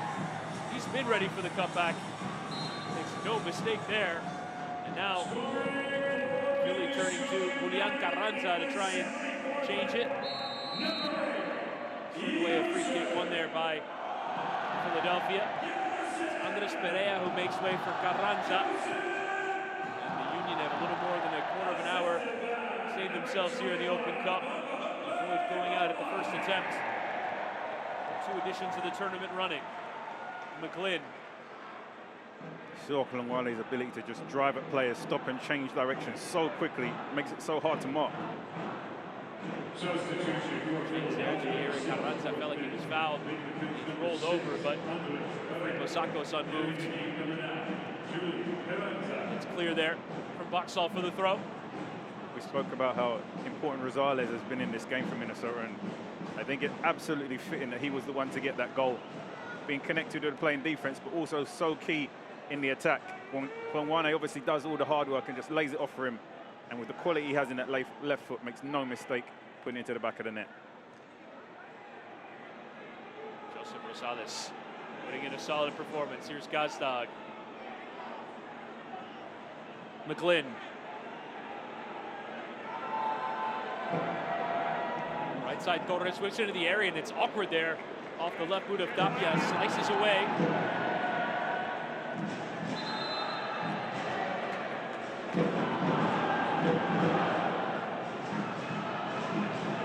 A couple changes will now come here. Kervin Arriaga. Zarek Valentin will enter. Wingbacks will come off. DJ Taylor, Kamar Lawrence. So Minnesota using their full allotment of changes. Worth noting that that was Joseph Rosales' first goal for Minnesota United. For his second attempt. Good night for him. His performance, remembering this occasion. Wonder, Chris, it can never be looked at as a positive, but you do wonder whether this will now mean for Philadelphia they have a stronger focus on the league. In the space of a week, they could be potentially out of 2 cup competitions. Right. And now they have the opportunity to get all their players healthy and focus back on the league and start to pick up the momentum and form that we saw from them last season. Of course, it's going to be a punch to the stomach to have yourself knocked out of 2 tournaments in the space of a week, being a stronger team and the expectations that they have as an organisation. But I think it also sets the rest of the league at alert, like, hey, these guys now have a re-energized focus. And Donovan with a chance, and Philadelphia are not done yet. Chris Donovan from nothing, getting the goal, and now then, it could be a nervy final quarter of an hour for Minnesota United as the Union have one back. And we spoke about Donovan and his relentless work ethic. He doesn't get good service here. He creates this opportunity of his own willingness to chase down balls. Great first-time finish. Gets his team a goal that could potentially get themselves back into this game. We spoke about him being starved of good service. His just willingness to work and close players down, creates opportunities for himself, creates his own luck. In some ways as well, typical of the Union press there, that it's just a deflection off of Carranza, not even a pass, that creates that chance as Fragapane unable to control. And now, this game has suddenly sprung to life. Hoping for a shot on target earlier as Torres not pleased there with Tapias. The ball off of the Argentine while he was on the ground.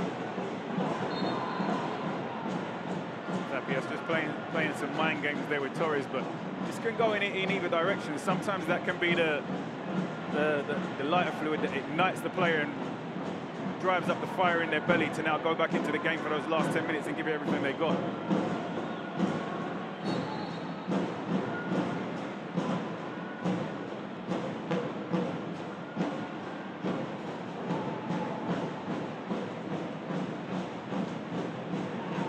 McGlynn.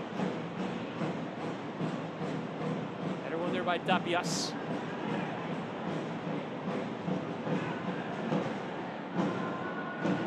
And Harriel in towards Jesus Bueno, into the penalty area, strike taking a deflection, trap in the way, and the strike coming through, and it's just wide there from Nathan Harriel. He felt like it took a deflection on its way through, but it will be a goal kick. And suddenly the Union are not far away from an equalizer here. Not far away at all. I think it was Will Trapp doing well to block the initial drive through.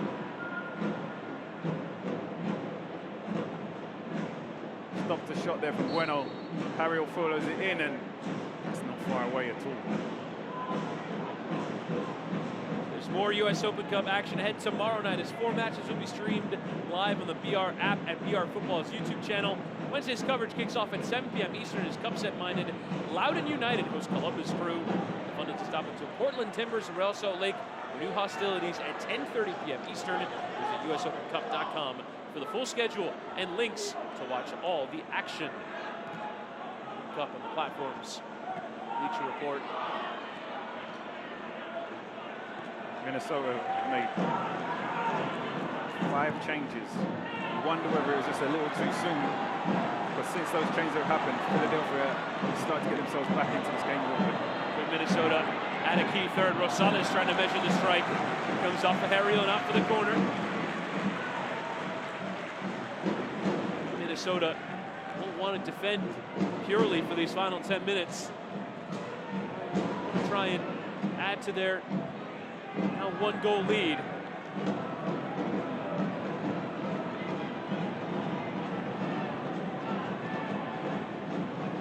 It's so interesting when you see players in the last 10 minutes start to tap in their wrists and wanting urgency.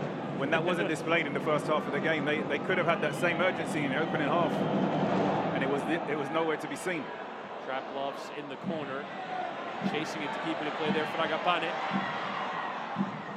and just unable to keep it in play there is Elliott shielded.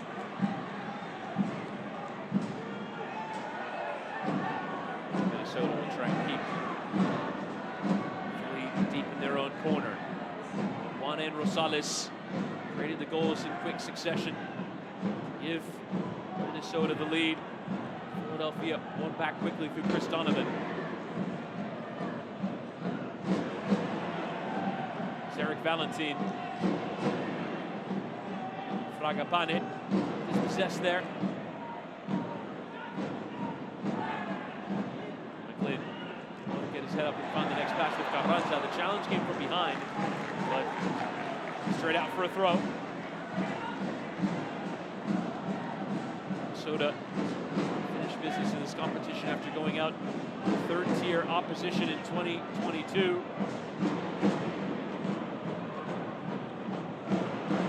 Move into the round of 16 draw. Happen on Thursday. You mentioned, Chris, about Philly potentially being okay with going out of this competition. Pictures come quickly. Midweek in the league next week for most of the teams. Then it would be the Open Cup the following week. And then quarterfinal stage 2 weeks after that. So quick succession. I don't think they'll be okay going out, but I think it will definitely send a warning sign to the rest of the league that the Philadelphia that you may have seen so far may be a different Philadelphia that you're going to see going forward in the future. Given that, yeah, they're going to be upset, but there's going to be a refocus now on regaining that dominance that they showed last season. Their focus will return to the league. I appreciate the clarification. But still time left here for Philadelphia to keep themselves alive in this competition. They want to win every game they play. Here's Blake. How will they go about chasing this equalizer? First goal seemingly came from nothing, but curiously find Minnesota a deep block here. Out wide for Real. Nice low driven ball through the area. Laid off for Torres.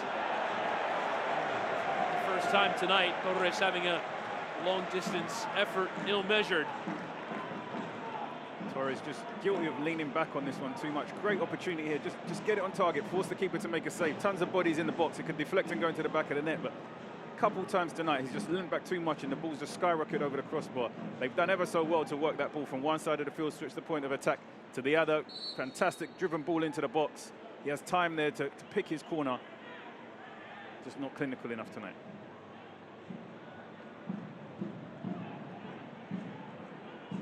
Bueno. And Gazdag. To really make an impact on this game. So capable of providing it, though. Real's cross. Away from Tapias, but Harriel trying to keep it in play. This sliding challenge ineffective, and now Arriaga can get Minnesota driven forward. Longwane, the danger man for Minnesota tonight. Dispossessed, if only temporarily. The Loons. Now Trapp having a go. His strike off the back of Jack Elliott. And Blake at full stretch to try and keep it in play. Pick off for the corner, I believe it did. Set piece to come for Minnesota.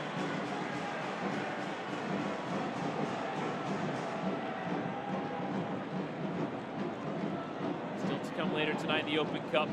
Monterey Bay, LAFC, Sacramento Republic, home with Colorado Rapids, last year's runners-up in the Open Cup.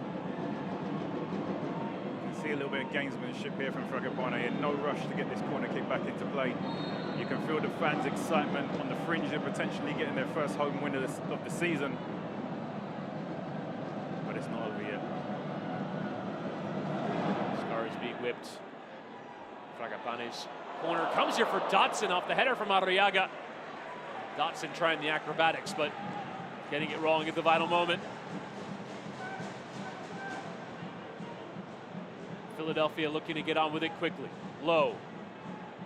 Between lines up towards Carranza, but his touch a bit heavy. Booted out for the throw.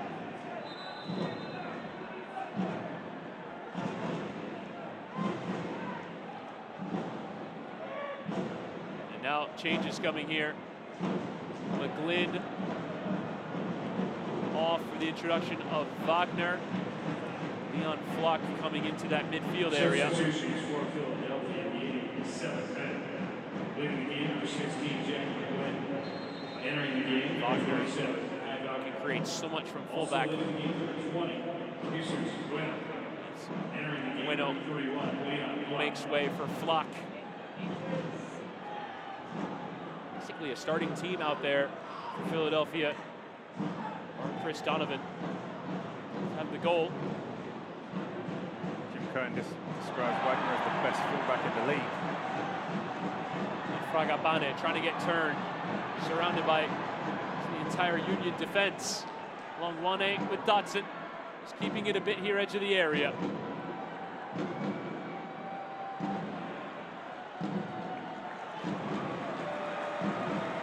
Nakopakso.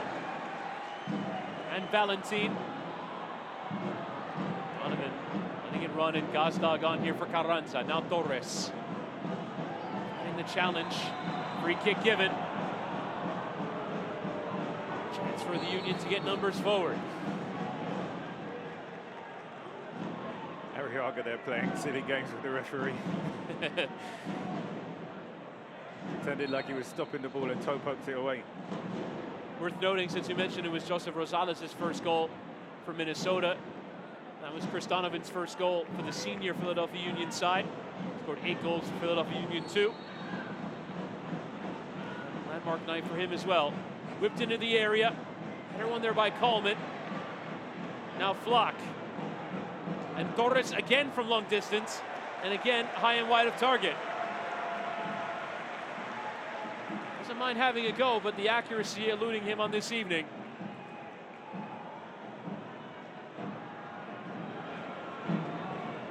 The 2023 Lamar Hunt U.S. Open Cup ramps up over the coming weeks as the tournament's trophy comes into view. Tomorrow night, watch as the winning clubs face their fate in the round of 16 draw. See all the exciting matchups as they're made on the BR app. BR Football's YouTube channel at 2 p.m. Eastern. That's on Thursday. You have to give credit to the way Minnesota have defended. The opportunities that they've given up has been Torres taking long shots from way outside the box and have not been threatening to the goalkeeper whatsoever. And I think that's a credit to the way that Minnesota defense is set up and not allowed Philadelphia essentially to get into the box too often. It's a referee. Will stop play here as Ragapane's ball around the corner hit him. It'll be a drop ball in the favor of Minnesota.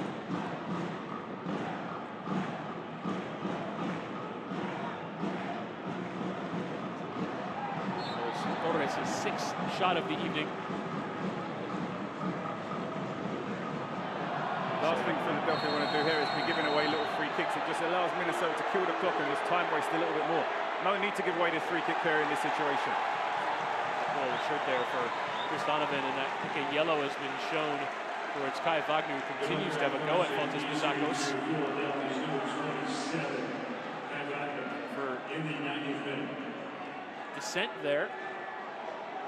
Yellow card, as you mentioned, Chris, not exactly ideal time for Philadelphia to get involved with this sort of thing. Yeah, the bickering and talking to the referee at this stage of the game just waste their own time. They want to get the ball back into play. The longer they take to get it back into play, the more it works in favor of Minnesota. They just kill all the momentum that Philadelphia could potentially have now going into stoppage time.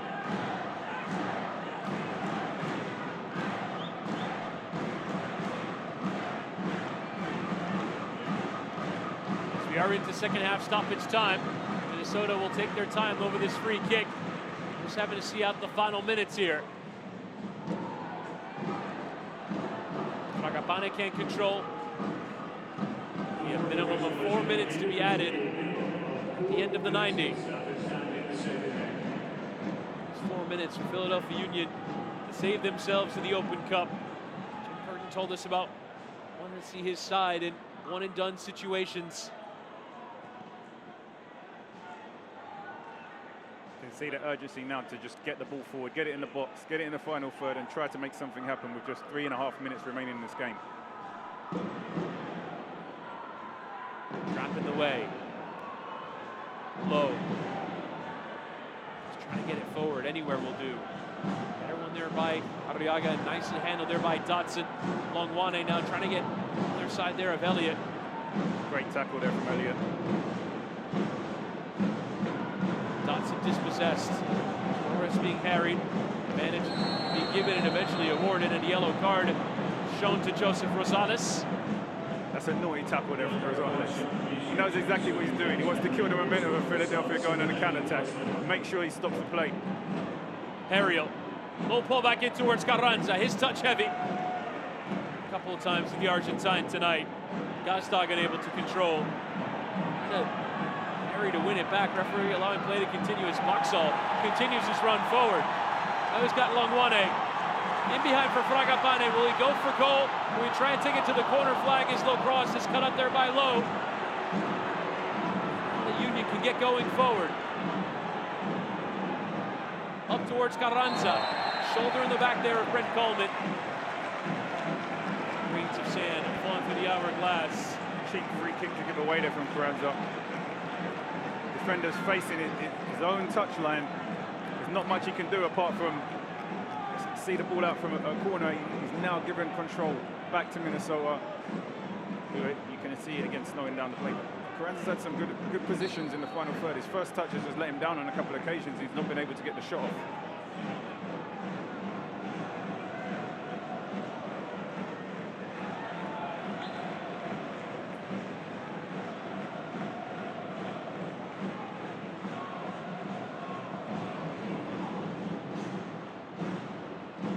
Trap winning the header. Philadelphia just trying to regain possession by any means necessary. Elliott with a nice step. Gazdag for Harriel. Poking it behind Torres, making the run, but it still comes for Harriel. Now Torres, shots for offside, but Torres cutting on it. Clips into the penalty area. Wagner measuring the strike, and it's the equalizing goal! At the last, Philadelphia Union have drawn level to save themselves in this Open Cup.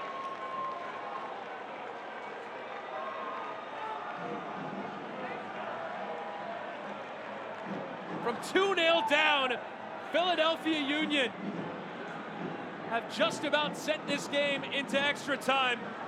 For me, I don't know why Tapias is defending with his hand in the air. Leave the hand in the air to the referee. Your job is to make sure that player doesn't get the ball into the box. He has his hand in the air, the ball comes across, and Wagner, Jim Curtin spoke about him being the best fullback in the league. He's come into this game and come up absolutely massive at the biggest moment when his teams needed him. The first tackle, Rosales goes in to win it, doesn't quite win the ball. Tapias puts his hand up for offside. When it's not offside, stops playing. Ball comes into the box, Wagner makes them pay.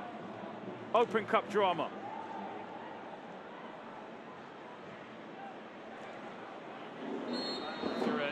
First half that did not feature much. This second half has sprung to life. And just when the Union were down and out, we're heading to 30 minutes of extra time. And if we're still tied after that, penalties. And the pendulum is definitely swung now in favor of Philadelphia. The momentum has completely turned. We were talking about Minnesota potentially getting their first home win of the season, and they've thrown that away now. 2-2, and Philadelphia now brought on the big guns who definitely have an impact on changing this game. And for Kai Wagner, his first goal for the club since October of 2021 to draw this game level. As we can now get to our full-time highlights, show you the goals. And Minnesota looked like they were going to comfortably see this one over the line when they got the game's first goal. Taylor for Longwane. We spoke about Taylor here, staying with the play, delivering this ball with his weaker foot, his left foot. Longwane guiding this past Blake into the far corner. And then Longwane, a tremendous bit of inspiration here, sending Damian Lowe the wrong way. Inside of Pereira, on for Rosales, bang for 2-0. Longwane here, chops Damian Lowe like a piece of steak. Then lays it off perfectly for his teammate Rosales, who's been fantastic tonight, who makes no mistake, burying this into the back of the net to give his team 2-0 lead. But the game wasn't over yet. And then Chris Donovan taking advantage, seemingly out of nothing. It was a clear ball forward there off of Carranza. Here from Will Trapp. Creating his own luck with his willingness to work hard, put defenders under pressure, makes no mistake with that one-touch finish. First Philadelphia Union goal there for Chris Donovan, and then last knockings of the game, cross to the back post, and Kai Wagner with a tremendous strike. Wagner, calmness, composure, clinical. Came up key when his team needed him most. And what a hit that is. Into the ground and beyond Clint Irwin. Minnesota United scoring from their only 2 shots on target. But Philadelphia, they packed on the pressure, to be fair, in the second half before Minnesota got their goals and eventually were able to get back into the game and draw level. And we spoke about the fatigue building up for Philadelphia Union. This is their 3rd game this week. Now they're going to go on to play 120 minutes. I think the momentum is heavily in their favor. I think they've got the bit between the teeth. I think they're going to go after this heavily in extra time. And now, 30 minutes to come. Headed into two 15-minute periods. Let's see how this game shakes out now. Brent Coleman trying to get the wonder wall going. Trying to figure out a way to get his team going. They've made the 5 changes. A lot of them came when Minnesota felt like they were comfortable in hanging on to a lead. And now a different task for the likes of Zarek Valentin and Kervin Arriaga. Minnesota definitely feeling sucker punched. The wind taken out of their sails. They were cruising this game 2-0. They thought they had it in full control, took out both fullbacks, Lawrence and Taylor, and now the momentum has completely changed in favor of Philadelphia. It's going to be interesting to see if they can pick themselves back up now and try and regain some control. It looked like Joseph Rosales is playing left wing back.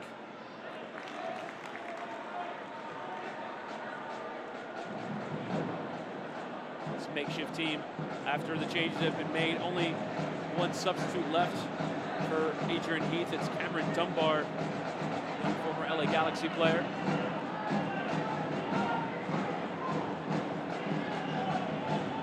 Throw in for Nathan Ariel. The referee's going to ask that take a few steps back and actually take the throw from where it was given.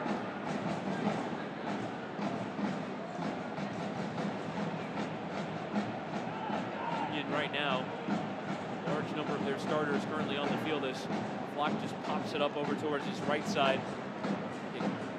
Carranza up top alongside Chris Donovan. We have Gazdag, Flock, and midfield along with Torres. Wagner has come on as well. Starters to change this. Players who are part of the free-scoring Union team of a year ago as Wagner could go for it again. Carranza not able to control the touch at the final moment. So he made that run in behind that Minnesota defense. Wagner feeling himself right now, gets that ball out his feet and tries to take the half volley shot on goal, but just didn't connect with it very cleanly. But the magic in this game has definitely come from players coming off the bench. Longwane for Minnesota and Wagner now for Philadelphia.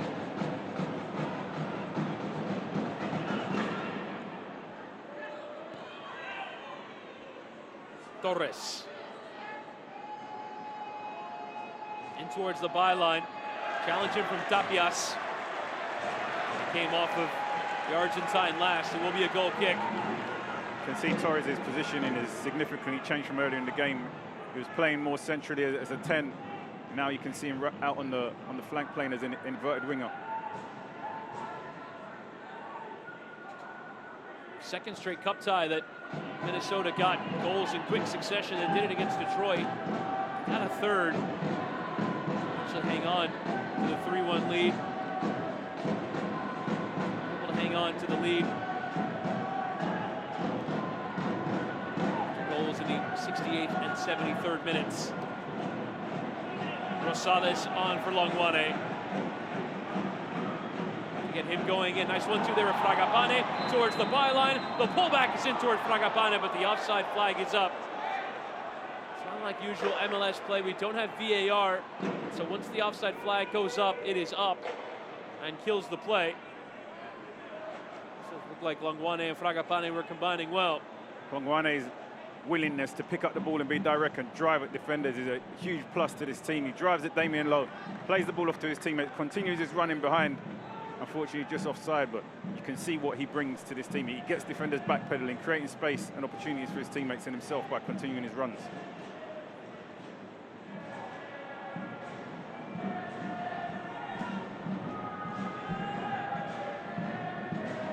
Coleman going over the head there of Carranza. Thought that was definitely going to be a free kick there. Coleman was up extremely early for that header. Trap. Arriaga. Longwane, who scored the first and created the second. I don't know, Chris, but I feel like this Open Cup so far has been notorious for late goals. Yep. Goals and late drama. Late goals and late drama. I think have been a consistent theme in this Open Cup so far this year. I was commentating in the last round when Memphis 901 got a late penalty against Atlanta United. Eventually knocked them out of the competition. San Diego and Seattle. Yep. Tied the game, almost the last header of the game. Then win the game with a penalty, almost the last play of the game.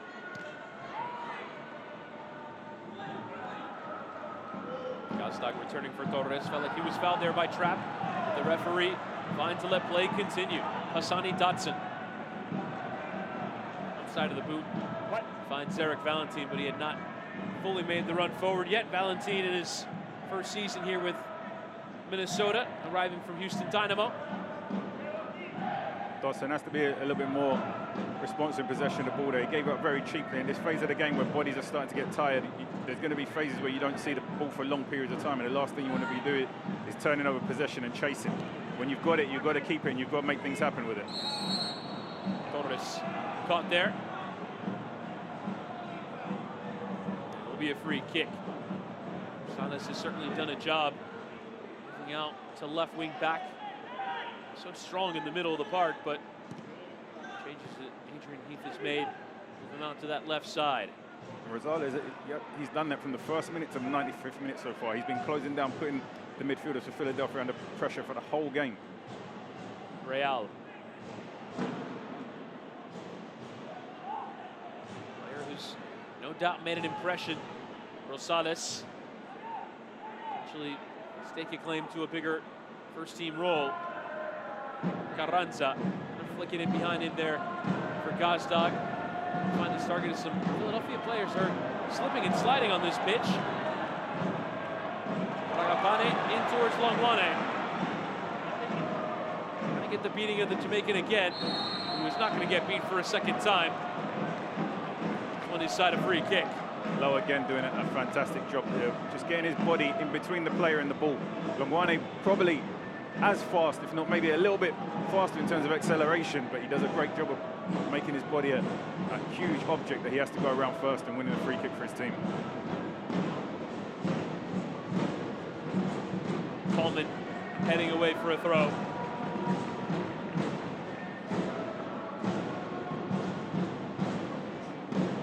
Here's Wagner. Provided that late drama. It's a decent strike. Torres. Juan Carranza running it behind. Ragapane unable to control. Time for a throw. Now back to the cagey stuff of the first half. Wide open second half. Great goals, but now sort of back in the stage where neither team really wants to lose it.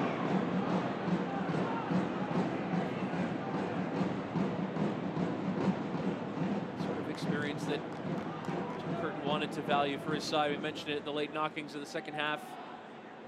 Win or you're out competition. Having to scrap for that late equalizer. And MLS Cup. The Champions League. Here on a Tuesday night in the Open Cup. Wagner in towards that back post. A punch away from Irwin. Catch looked on. Donovan.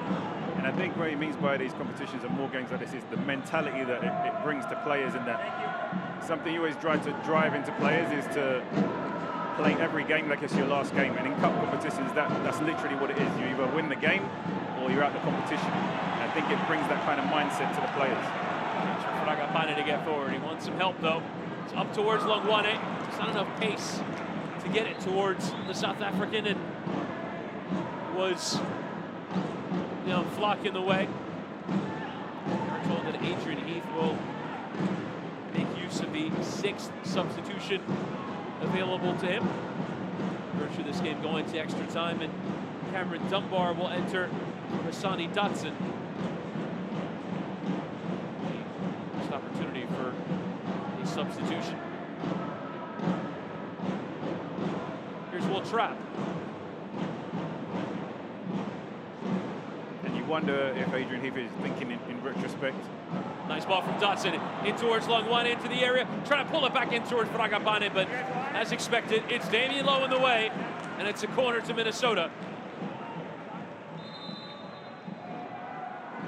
Good now, defending there referee will allow the change. Lowe and Valentin, I think, doing well to block that cross, but in retrospect, you're wondering if Adrian Heath is thinking, did he make those substitutions at the right time that then allowed Philadelphia to get a foothold and get themselves back into the game? It's easier to always think about what could have been done, but maybe when he reflects on it, so many changes at one time had an impact on the flow of the game. Former LA Galaxy homegrown Cameron Dunbar enters the contest. Just 20 years of age. Just making it back in these final 20 minutes. It's Rosales will whip in the corner, but the referee stopped play before it was officially taken. It'll be Flock.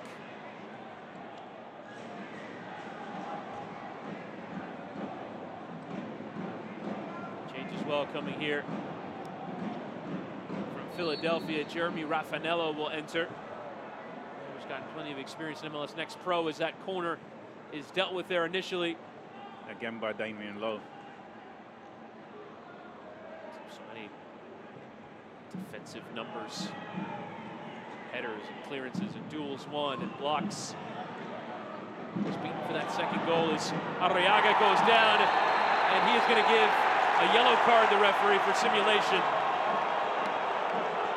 Arriaga was looking for it. Carranza pulled out of the challenge, and no surprise that the Honduran has his name taken. Referee made no mistake here. He's 100% sure here. The second Arriaga here goes and throws himself to the floor. The referee chases him with a yellow card, making sure he gets away with no play acting there. Catch a little bit of his boot there. Ah, no chance. Bounced, trampolined himself into the air.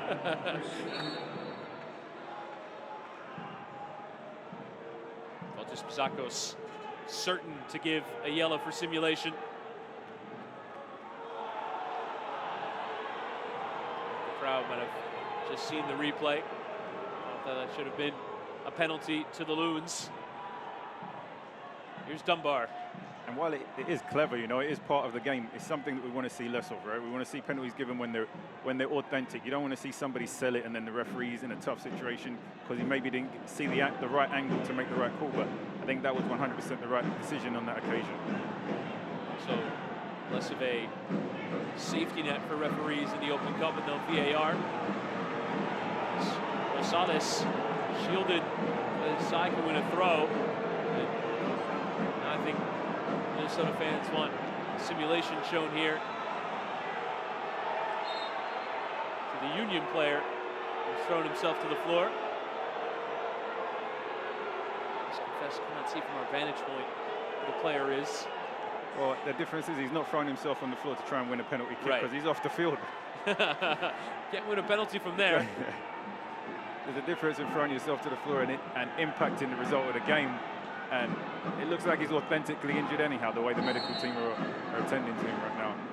His off-the-field referees allowing play to continue, so he's definitely not getting an advantage from that. And Longwane is flicked in! Philly were temporarily down to 10, and Bongi Longwane, what a night for the South African. 2 goals and an assist, and Minnesota back in front in extra time.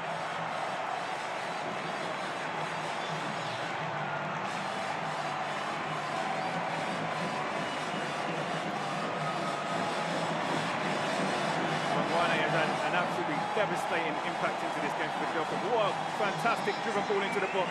He does ever so well here to get in front of the defender. I think it's Valentin who he gets in front of. Uses the outside of his foot and puts it past the goalkeeper, Andre Blake.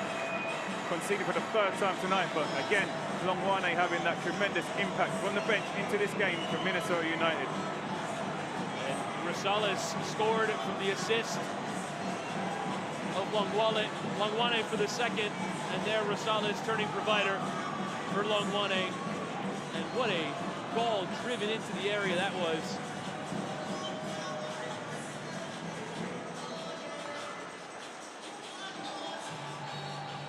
Minnesota have a lead yet again, and about a little more than 15 minutes to defend it, which is about the situation late on in the second half. Philly made it 2-1 on 78 minutes. Minnesota United couldn't hang on for the final 16 minutes. Can they hang on this time? Lamar Hunt coming off the bench in today's game has been an absolute game changer for Minnesota United. He's literally taken this game by the scruff of the neck, put his team on his shoulders and carried them through this game so far. As impact sub gets. Here's Jack Elliott. He's the type of player defenders have nightmares about, whether he's picking up the ball and driving you, making late runs across you. You always have to keep such a close eye on him. There's various ways of breaking through the attack. Remarkably, only started playing organized football at age 18. And at 22 is making an impact here in Major League Soccer and in the Open Cup. Incredible story. Didn't play in any academies in South Africa, didn't play in any school leagues. Took up the game late. His offside flag is up there against Philadelphia. Just the 1 minute to be added on.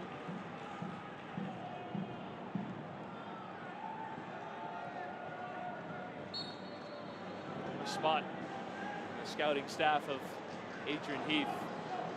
And at 22 years old, there's so much more to come.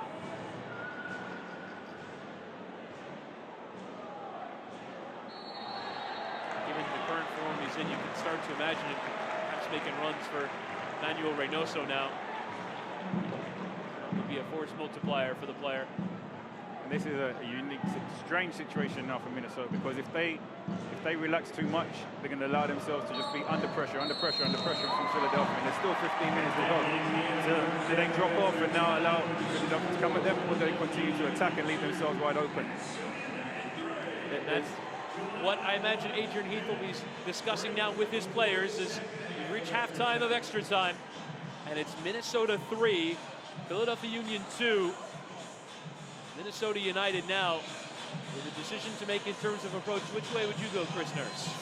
I think with the energy that the players exuded over the course of the game, I think that they tried to play it on the counter. They keep themselves nice and tight and compact and don't make themselves difficult for Philadelphia to break down. I think if they keep going after the game and leave themselves wide open, they create opportunities for the likes of Crandon to get on the ball and have those moments of magic to punish them. So I think they have to adopt that approach where there's a balance of counter-attacking, but being very disciplined, organized, and compact when they're out of possession. And now let's have a look at the goal. It starts that confrontation by the corner, but then Rosales whipping in, and Longwane turning in. And Longwane has been the key player that's come off the bench and had impact. But Rosales has been that player on the pitch that's performed consistently for 105 minutes so far, whether it's been defensively. He has the quality in those wide areas to deliver that ball into the box. He's broken up plays, make tackles. He's been the key player who's been linking the defense to the midfield and the attack. Rosales has been a little bit of everything tonight. Scoring goals, creating opportunities, and doing the dirty work for his team. I think Adrian Heath will be very happy with what he's got from Rosales tonight. Just to fill in the details on the incident that preceded the goal, it was Joaquin Torres who was trying to draw the sympathies of the referee prior to the throw, and then was off the field as that goal went in, then went right to the referee to plead his case and earn himself a yellow card. So Torres has earned the booking, and that a little bit of trying to work the officials and win something there. Didn't exactly go well for him. So we'll have kickoff now of the second period of extra time. 15 minutes for Minnesota to hang on to the lead. 15 minutes for Philadelphia Union to claw back for a second time from a deficit. Stay in this tie and perhaps force penalties. The game management is going to be so key for Minnesota in these remaining 15 minutes. Keeping possession of the ball, slowing down the tempo as much as they can. there's going to be periods of this final 15 when they're going to have to defend resolutely as a team. And this is really where their defense is going to be tested. See if they can keep a clean sheet for the next 15 minutes. 4 of the back 5 will have played the full 120 minutes. No real fresh legs available to Adrian Heath. The one defensive substitute he had available he made in Zarek Valentin, coming on for DJ Taylor. Otherwise, Waxal, Coleman, Tapias, and Joseph Rosales, who's moved to left wing back, gone the distance. The only players on the pitch, in fact, for Minnesota to have gone the distance. There you see Owen, just using his experience. He's taken as long as he can in these moments, just to drain every second off the clock.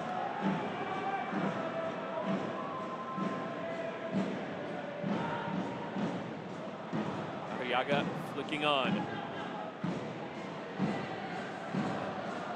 Longwane trolling ahead of a couple. There for Dunbar. Longwane trying to pull it back through the area. No one there to meet it. Rosales now. Fragapane. Back for Rosales. It's far too heavy. Rosales had carried on his run anyway. The night Rosales is having, I thought he was going to wind it up and crack that first time his left foot when he was coming outside the box, but just tried to slow down the tempo of the game, keep possession. Just the perfect angle on the pullback for someone to come meet it and have a hit. There's Elliott having a second bite at it. Carranza trying to let it run. Rosales, though, a couple of fighting challenges. Carranza again. Great job Rosales there of just winning the duels, 50-50 balls, he comes out on top. Went about getting rid. Dunbar. Sliding pass across, he's sending it straight to Nathan Harriel. It's Gazdag. Comes back to his feet, lofted in by Torres. Away from Valentin. You see Wagner again in that forward position. Could he have another hit for yet another goal? Never a foul there. Longwane.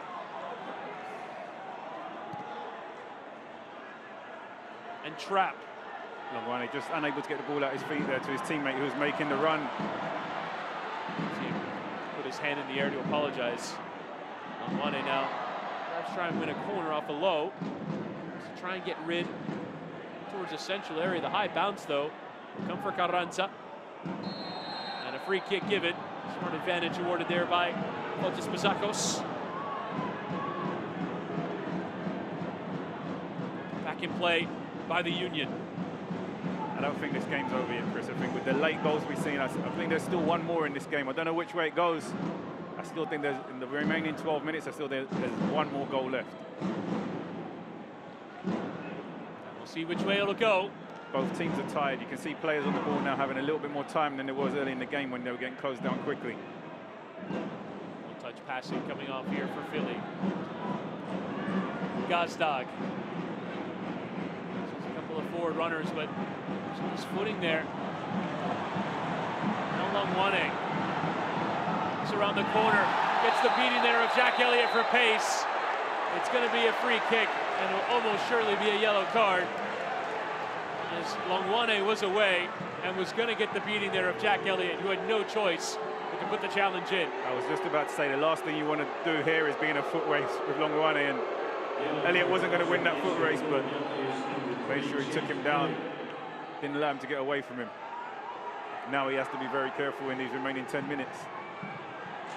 It is indeed a yellow card. Certainly if the Minnesota fans were appealing for a red, that might have been a bit harsh.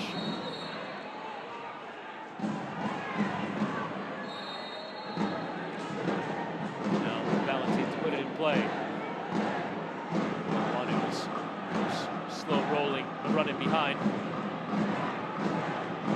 Valentin being frantic, trying to find an option. Chips it into Dunbar.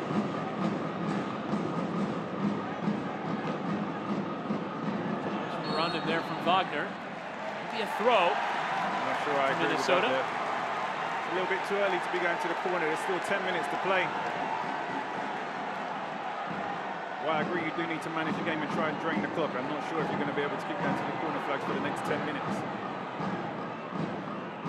Balancing. Dunbar. Gets the beating. Pull back is in towards Fragapane, who was measuring that first time hit.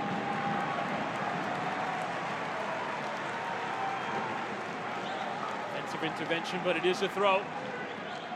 Time off the clock here. Dunbar. Trap. Nicely dinked in towards Valentine. Nicely on there for Dunbar, who couldn't control it. Elliott is giving it away. Straight to Brent Coleman. Bad giveaway there from Elliott. There's 5 players from Minnesota down in this bottom right-hand corner. There must be space on the opposite side of the field to break and attack. He gives it away on this same side of the field. Throw in deep in Philadelphia's end. They get stuck here. Carranza just trying to charge. An arm out at Coleman. He couldn't control it. Arriaga now heavy touch, and Harriel has poked it on here for Joaquin Torres. Favor the cutback onto his preferred left. Now can get his head up and look for options. Harriel.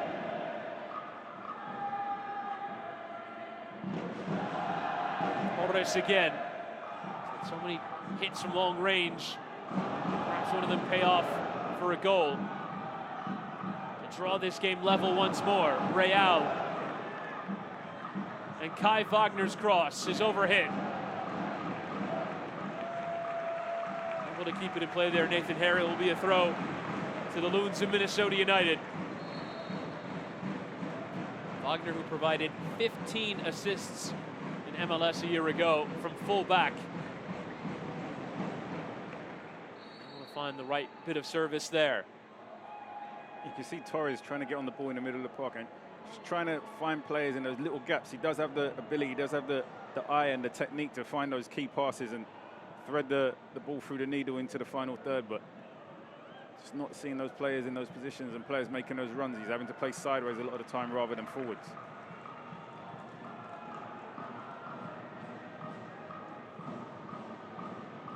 Gostag.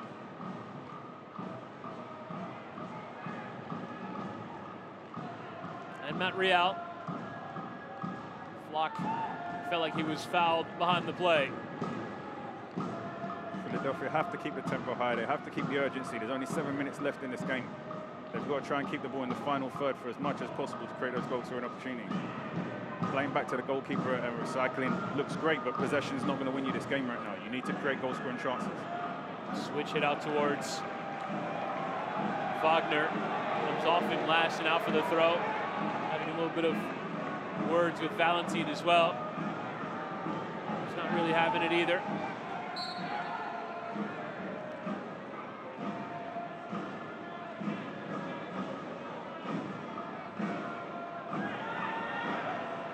Boxall with a long run up to that throw. Another one will come the way of Minnesota United.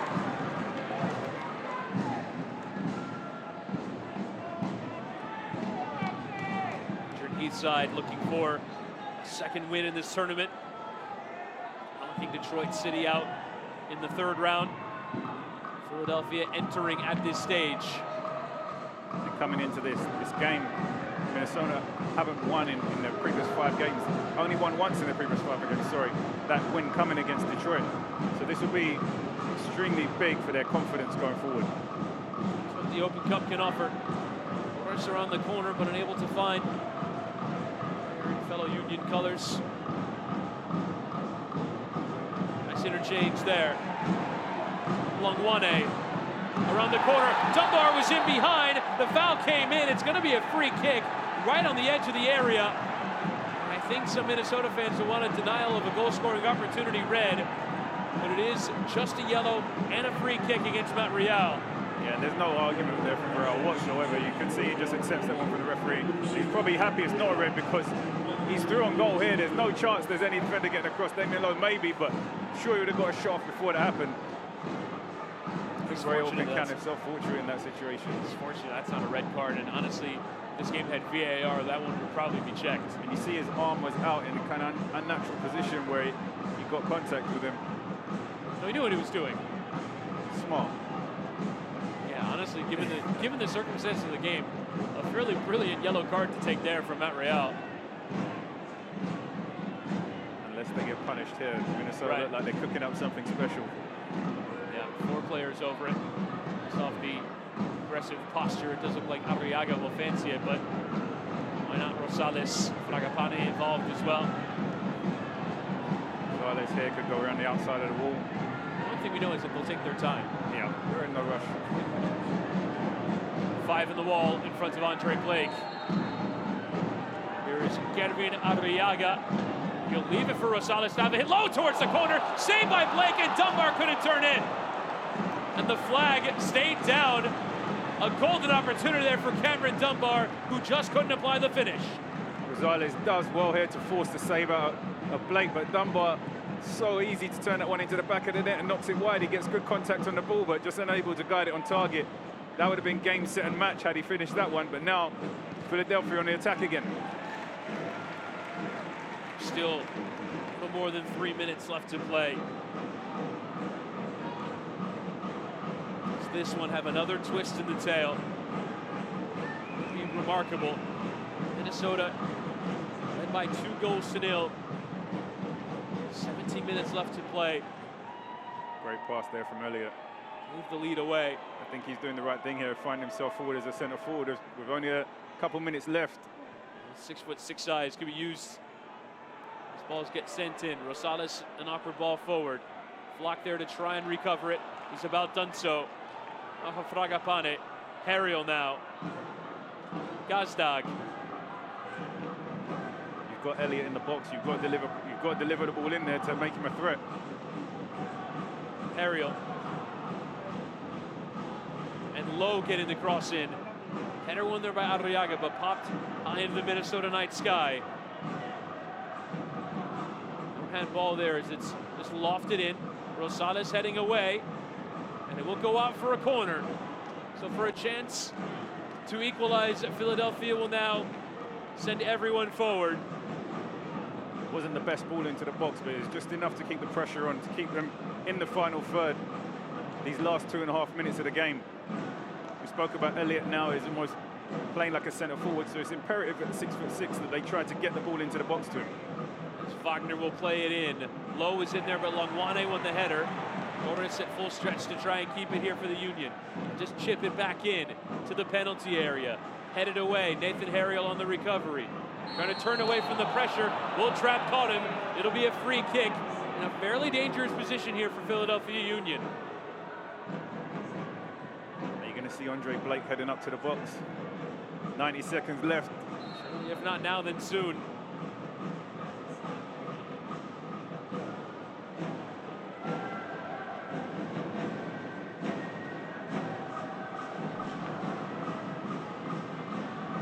See what Philly can do with the opportunity. Carranza is over it. 4 on the wall. In front of Clint Irwin. There's big saves at times, but couldn't make that final one to prevent Wagner, who will take the free kick around the wall, and it is some strike! In the 120th minute, Kai Wagner has done it again! Drawing level at the death in regular time and drawing level at the death in extra time. We could be heading to penalties at Allianz Field. We spoke about late goals in the Super Cup, and it has not left us disappointed. What a strike from Wagner. Keeper had absolutely no chance here. Owen tries to get across. What a goal. What a game. Kai Wagner had not scored for Philadelphia Union since October of 2021. And a brace here tonight to save the Union's life twice in the same night. What a hit. Big players come up in big games. And Jim Curtin said he's the best left back in the league. And I think he's shown that tonight. in the short period of time that he's been in the game, because he didn't even play the full game, but in the short period that he's been on, he's been outstanding. And there is the full-time whistle. That was the last kick of the game. And the last kick of the game sends this one to penalties. What a game. I think it's deserved. The second half from both teams were outstanding. The first half, a lot to be desired, but from the second half, both teams were going at it toe-to-toe. Longwire came in off the bench, tremendous impact. Wagner came in off the bench, tremendous impact. Rosales was fantastic all night. And now Adrian Heath will have to pick his side up from off the floor yet again and getting his team ready for penalties to figure out who are the 5 takers going to be. As we have a look at the goals, here would be the go-ahead goal in stoppage time for Bangilangwane to make it 3-2. This was when Torres was getting treatment from off the pitch, but what a strike. Goalkeeper stands no chance into the top corner. Phenomenal goal from Wagner. Wow. Kai Wagner, 2 sensational strikes to put Philly in this position. And penalties for the end of the road for both of these teams in last year's MLS Cup playoffs. Obviously, Philadelphia more famously in the final, going out to LAFC in the MLS Cup final and failing to convert a single penalty in that shootout as well. Minnesota met the end of the road in the MLS Cup playoffs away in Dallas in the first round, only missing 1, and it was that man right there, the captain, Will Trapp, who missed his take. I believe Minnesota won the coin toss there. So we'll see how these 2 teams will approach the shootout. I think you're looking at 2 teams with never say die mentalities. We thought it was all over when Minnesota were in the league 2-0. Philadelphia come back 2-2. Minnesota then pick themselves up, take the lead 3-2. Philadelphia then find the momentum to get themselves back into the game 3-3. And I think it also comes down to the testament of both coaches and their ability to motivate their players at the right time. We spoke about Jim Curtin and being a man manager and the relationship he has with players and the way he's able to communicate them. And Adrian Heath obviously being a master tactician, knowing when to tweak things, when to make substitutions, how to manipulate his team to get the best out of players at certain points of the game. Obviously the introduction of Longwire was absolutely monumental in this fixture. I think we saw the best of some of the top head coaches out there tonight. And we'll see how these 2 teams approach the end. I think what we can definitely say now has been a proper cup tie in this U.S. Open Cup.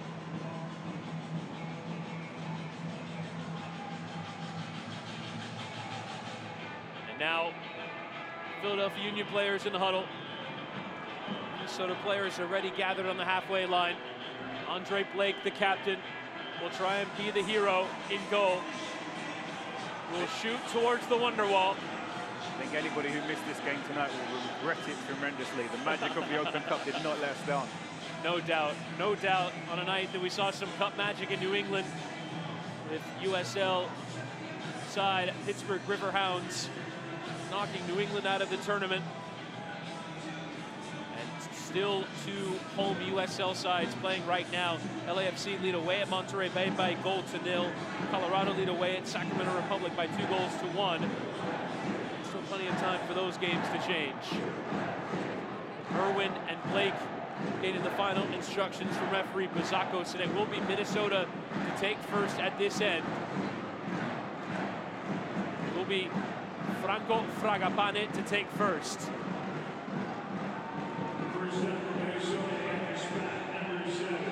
3-3 at the end of 120 minutes.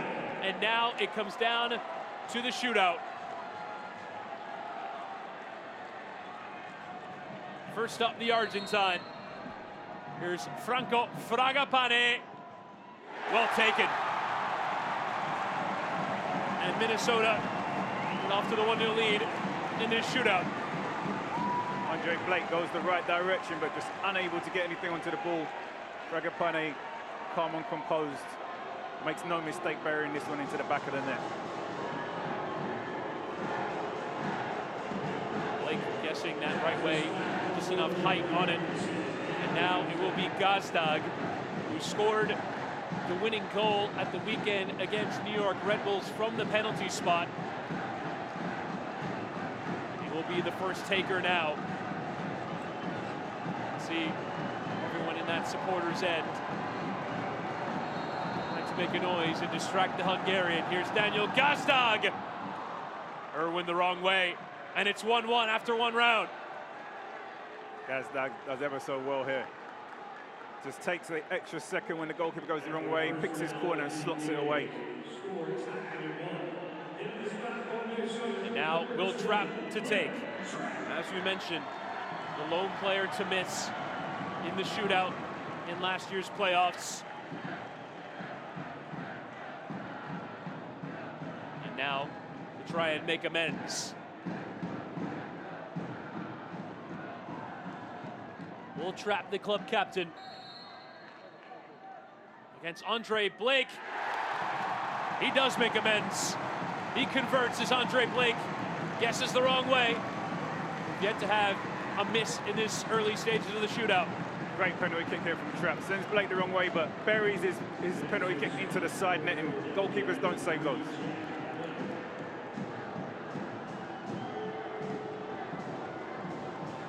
So much drama. And it's big Jack Elliott. Sometimes over set pieces. Despite his big size. He's got the right boot on him.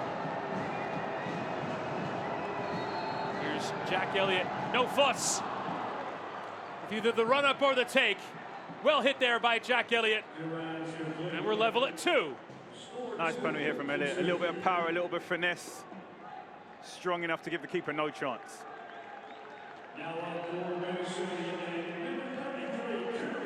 be Kervin Arriaga to step up now.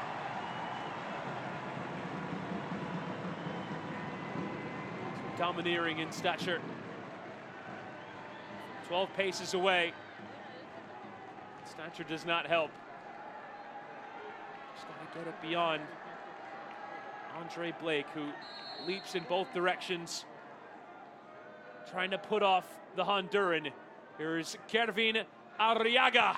Saved by Blake! The first twist in the shootout goes in the favor of Philadelphia Union. Arriaga here with his unorthodox run-up. Little steps.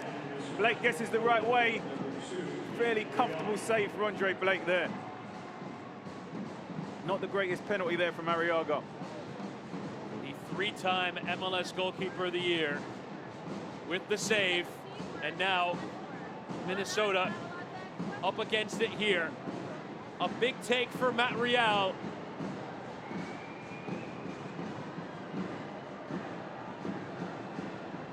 Credited by Jim Curtin as potential starter in this league. Just behind a great player in Kai Wagner. Can he convert his penalty here? Here's Matt Real, save! Round 3 is all square because both players have had their penalties saved. Blake first and Irwin equal to it. Real knows where he's going when he steps up to take this PK, but Irwin guesses the right direction and does ever so well to get to this and save it. Level pegging. 2-2 with 3 rounds gone. And Rosales scored the second, provided the assist for the third, has been immense over the 120 minutes to send Minnesota United back in front here in the shootout. Here is Rosales, and it's Blake the wrong way. And Minnesota back in front. You'd expect nothing less from Rosales with the performance he's had tonight. Complete composure, calmness, clinical. Sends Blake the wrong direction.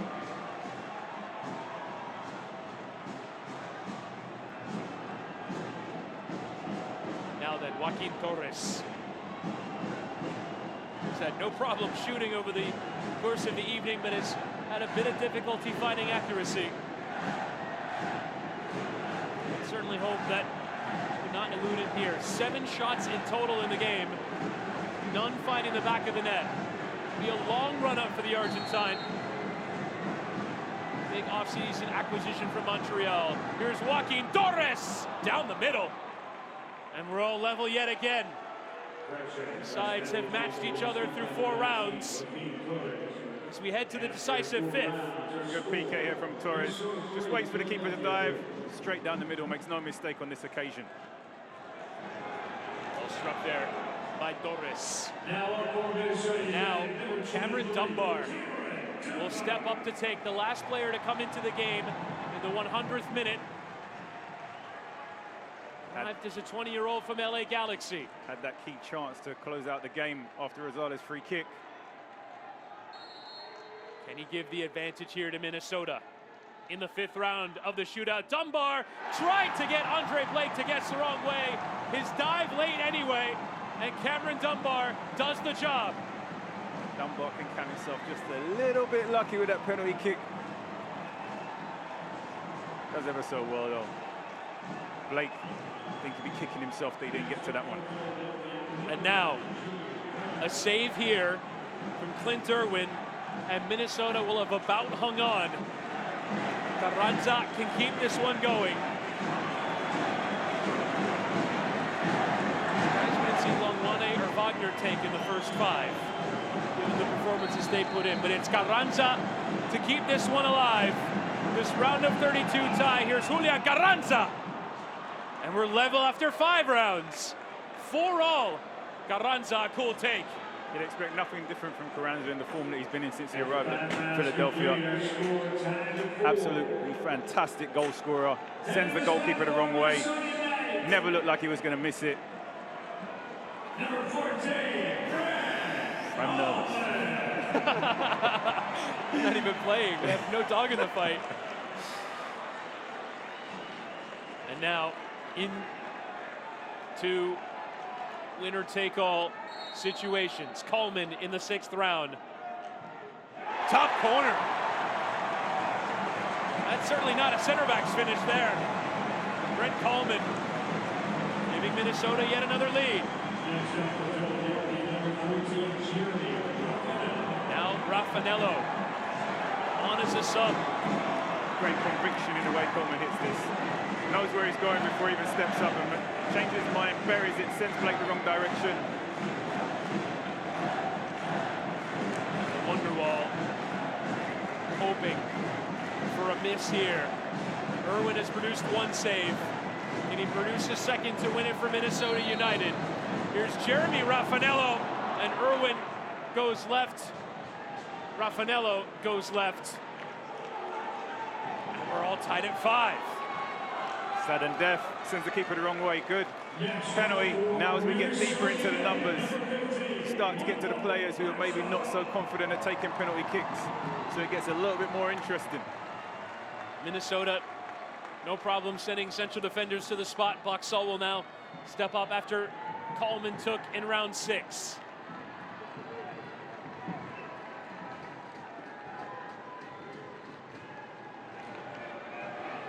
Arriaga and Real, the only players to have their attempts saved so far.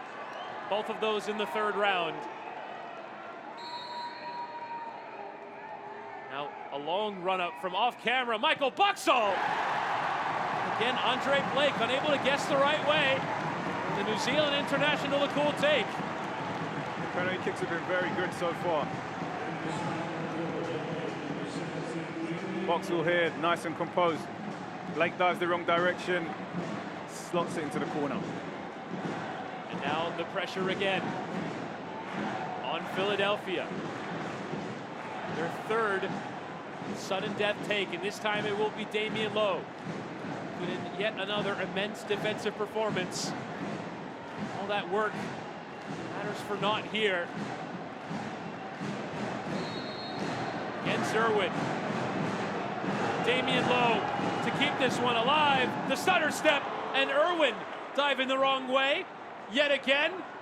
And we're alive after 7 rounds. It's 6-6 in the shootout. Again, another good penalty kick where the goalkeeper goes the wrong way. You just wonder how much preparation these teams put into penalty kicks coming into this fixture, knowing that the game turnaround was such a quick period of time. They didn't have too many training sessions in between the weekend games and tonight. but both teams have been very good in their penalty kicks so far. Into penalty kick number 8. The run of central defenders continues. This time, Miguel Tapias, who started every game for Minnesota in the league.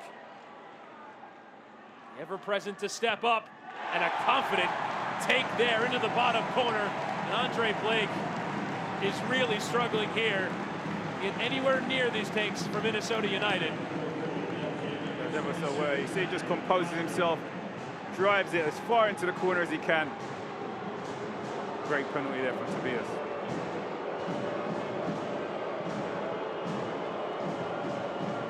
Now again, Philadelphia Union relying upon Kai Wagner to stay in a cup tie.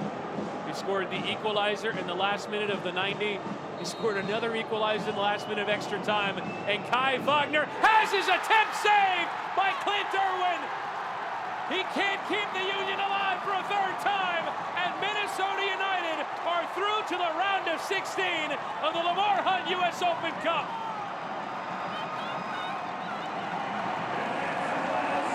You have to feel sorry for Wagner. Came into the game, his left foot was like an absolute one, but when his team needed it to come up from the penalty spot, just unable to convert, and Minnesota United get their first win at home this season. Doesn't matter how they got it, whether it's PKs or in regular time, they will be advancing to the round of 16. It will be a sweet edition of Wonderwall here at Allianz Field for the first time heard in this round at 2023. Minnesota win in the shootout 7-6. Let's enjoy a bit of these supporters singing Wonderwall here. Fitting song. Today is the day Minnesota get their first win at home for the season. Here a look at what proved to be the winning save from Clint Irwin. Kai Wagner was so immense throughout the tie. Denied there. And Irwin didn't really have a lot to save there. You guess the right way, you make the save. The goalkeepers in full celebration there. Dane St. Clair in the middle of the celebrations. And Clint Irwin, the hero, as at long last, Minnesota United get a win here at Allianz Field. They're through to the 5th round of the Open Cup, knocking out last year's MLS Cup finalists, Philadelphia Union. What a game it has been. Minnesota United eventually hanging on, winning this one on penalties. 7-6 after it finished 3-3 after 120 minutes. Longwane, the hero in normal time. Irwin, the hero in the shootout. As Minnesota United have won 3-3, 7-6 on penalties for our tremendous Open Cup crew. My broadcast partner, Chris Nurse. My name is Chris Whittingham, signing off at the end of a proper cup tie in the Lamar Hunt U.S. Open Cup.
They didn't have too many training sessions in between the weekend games and tonight.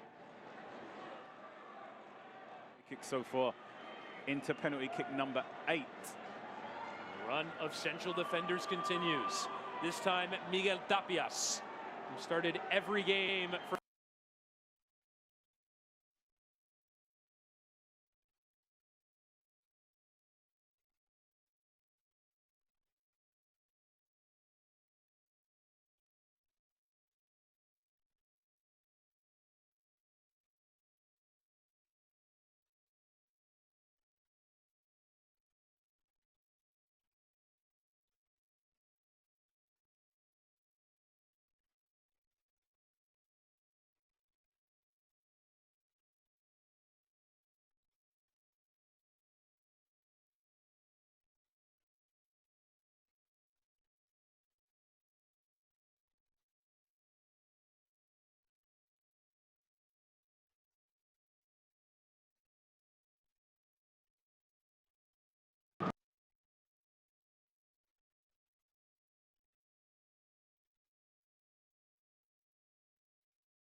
but Harriel getting it clear.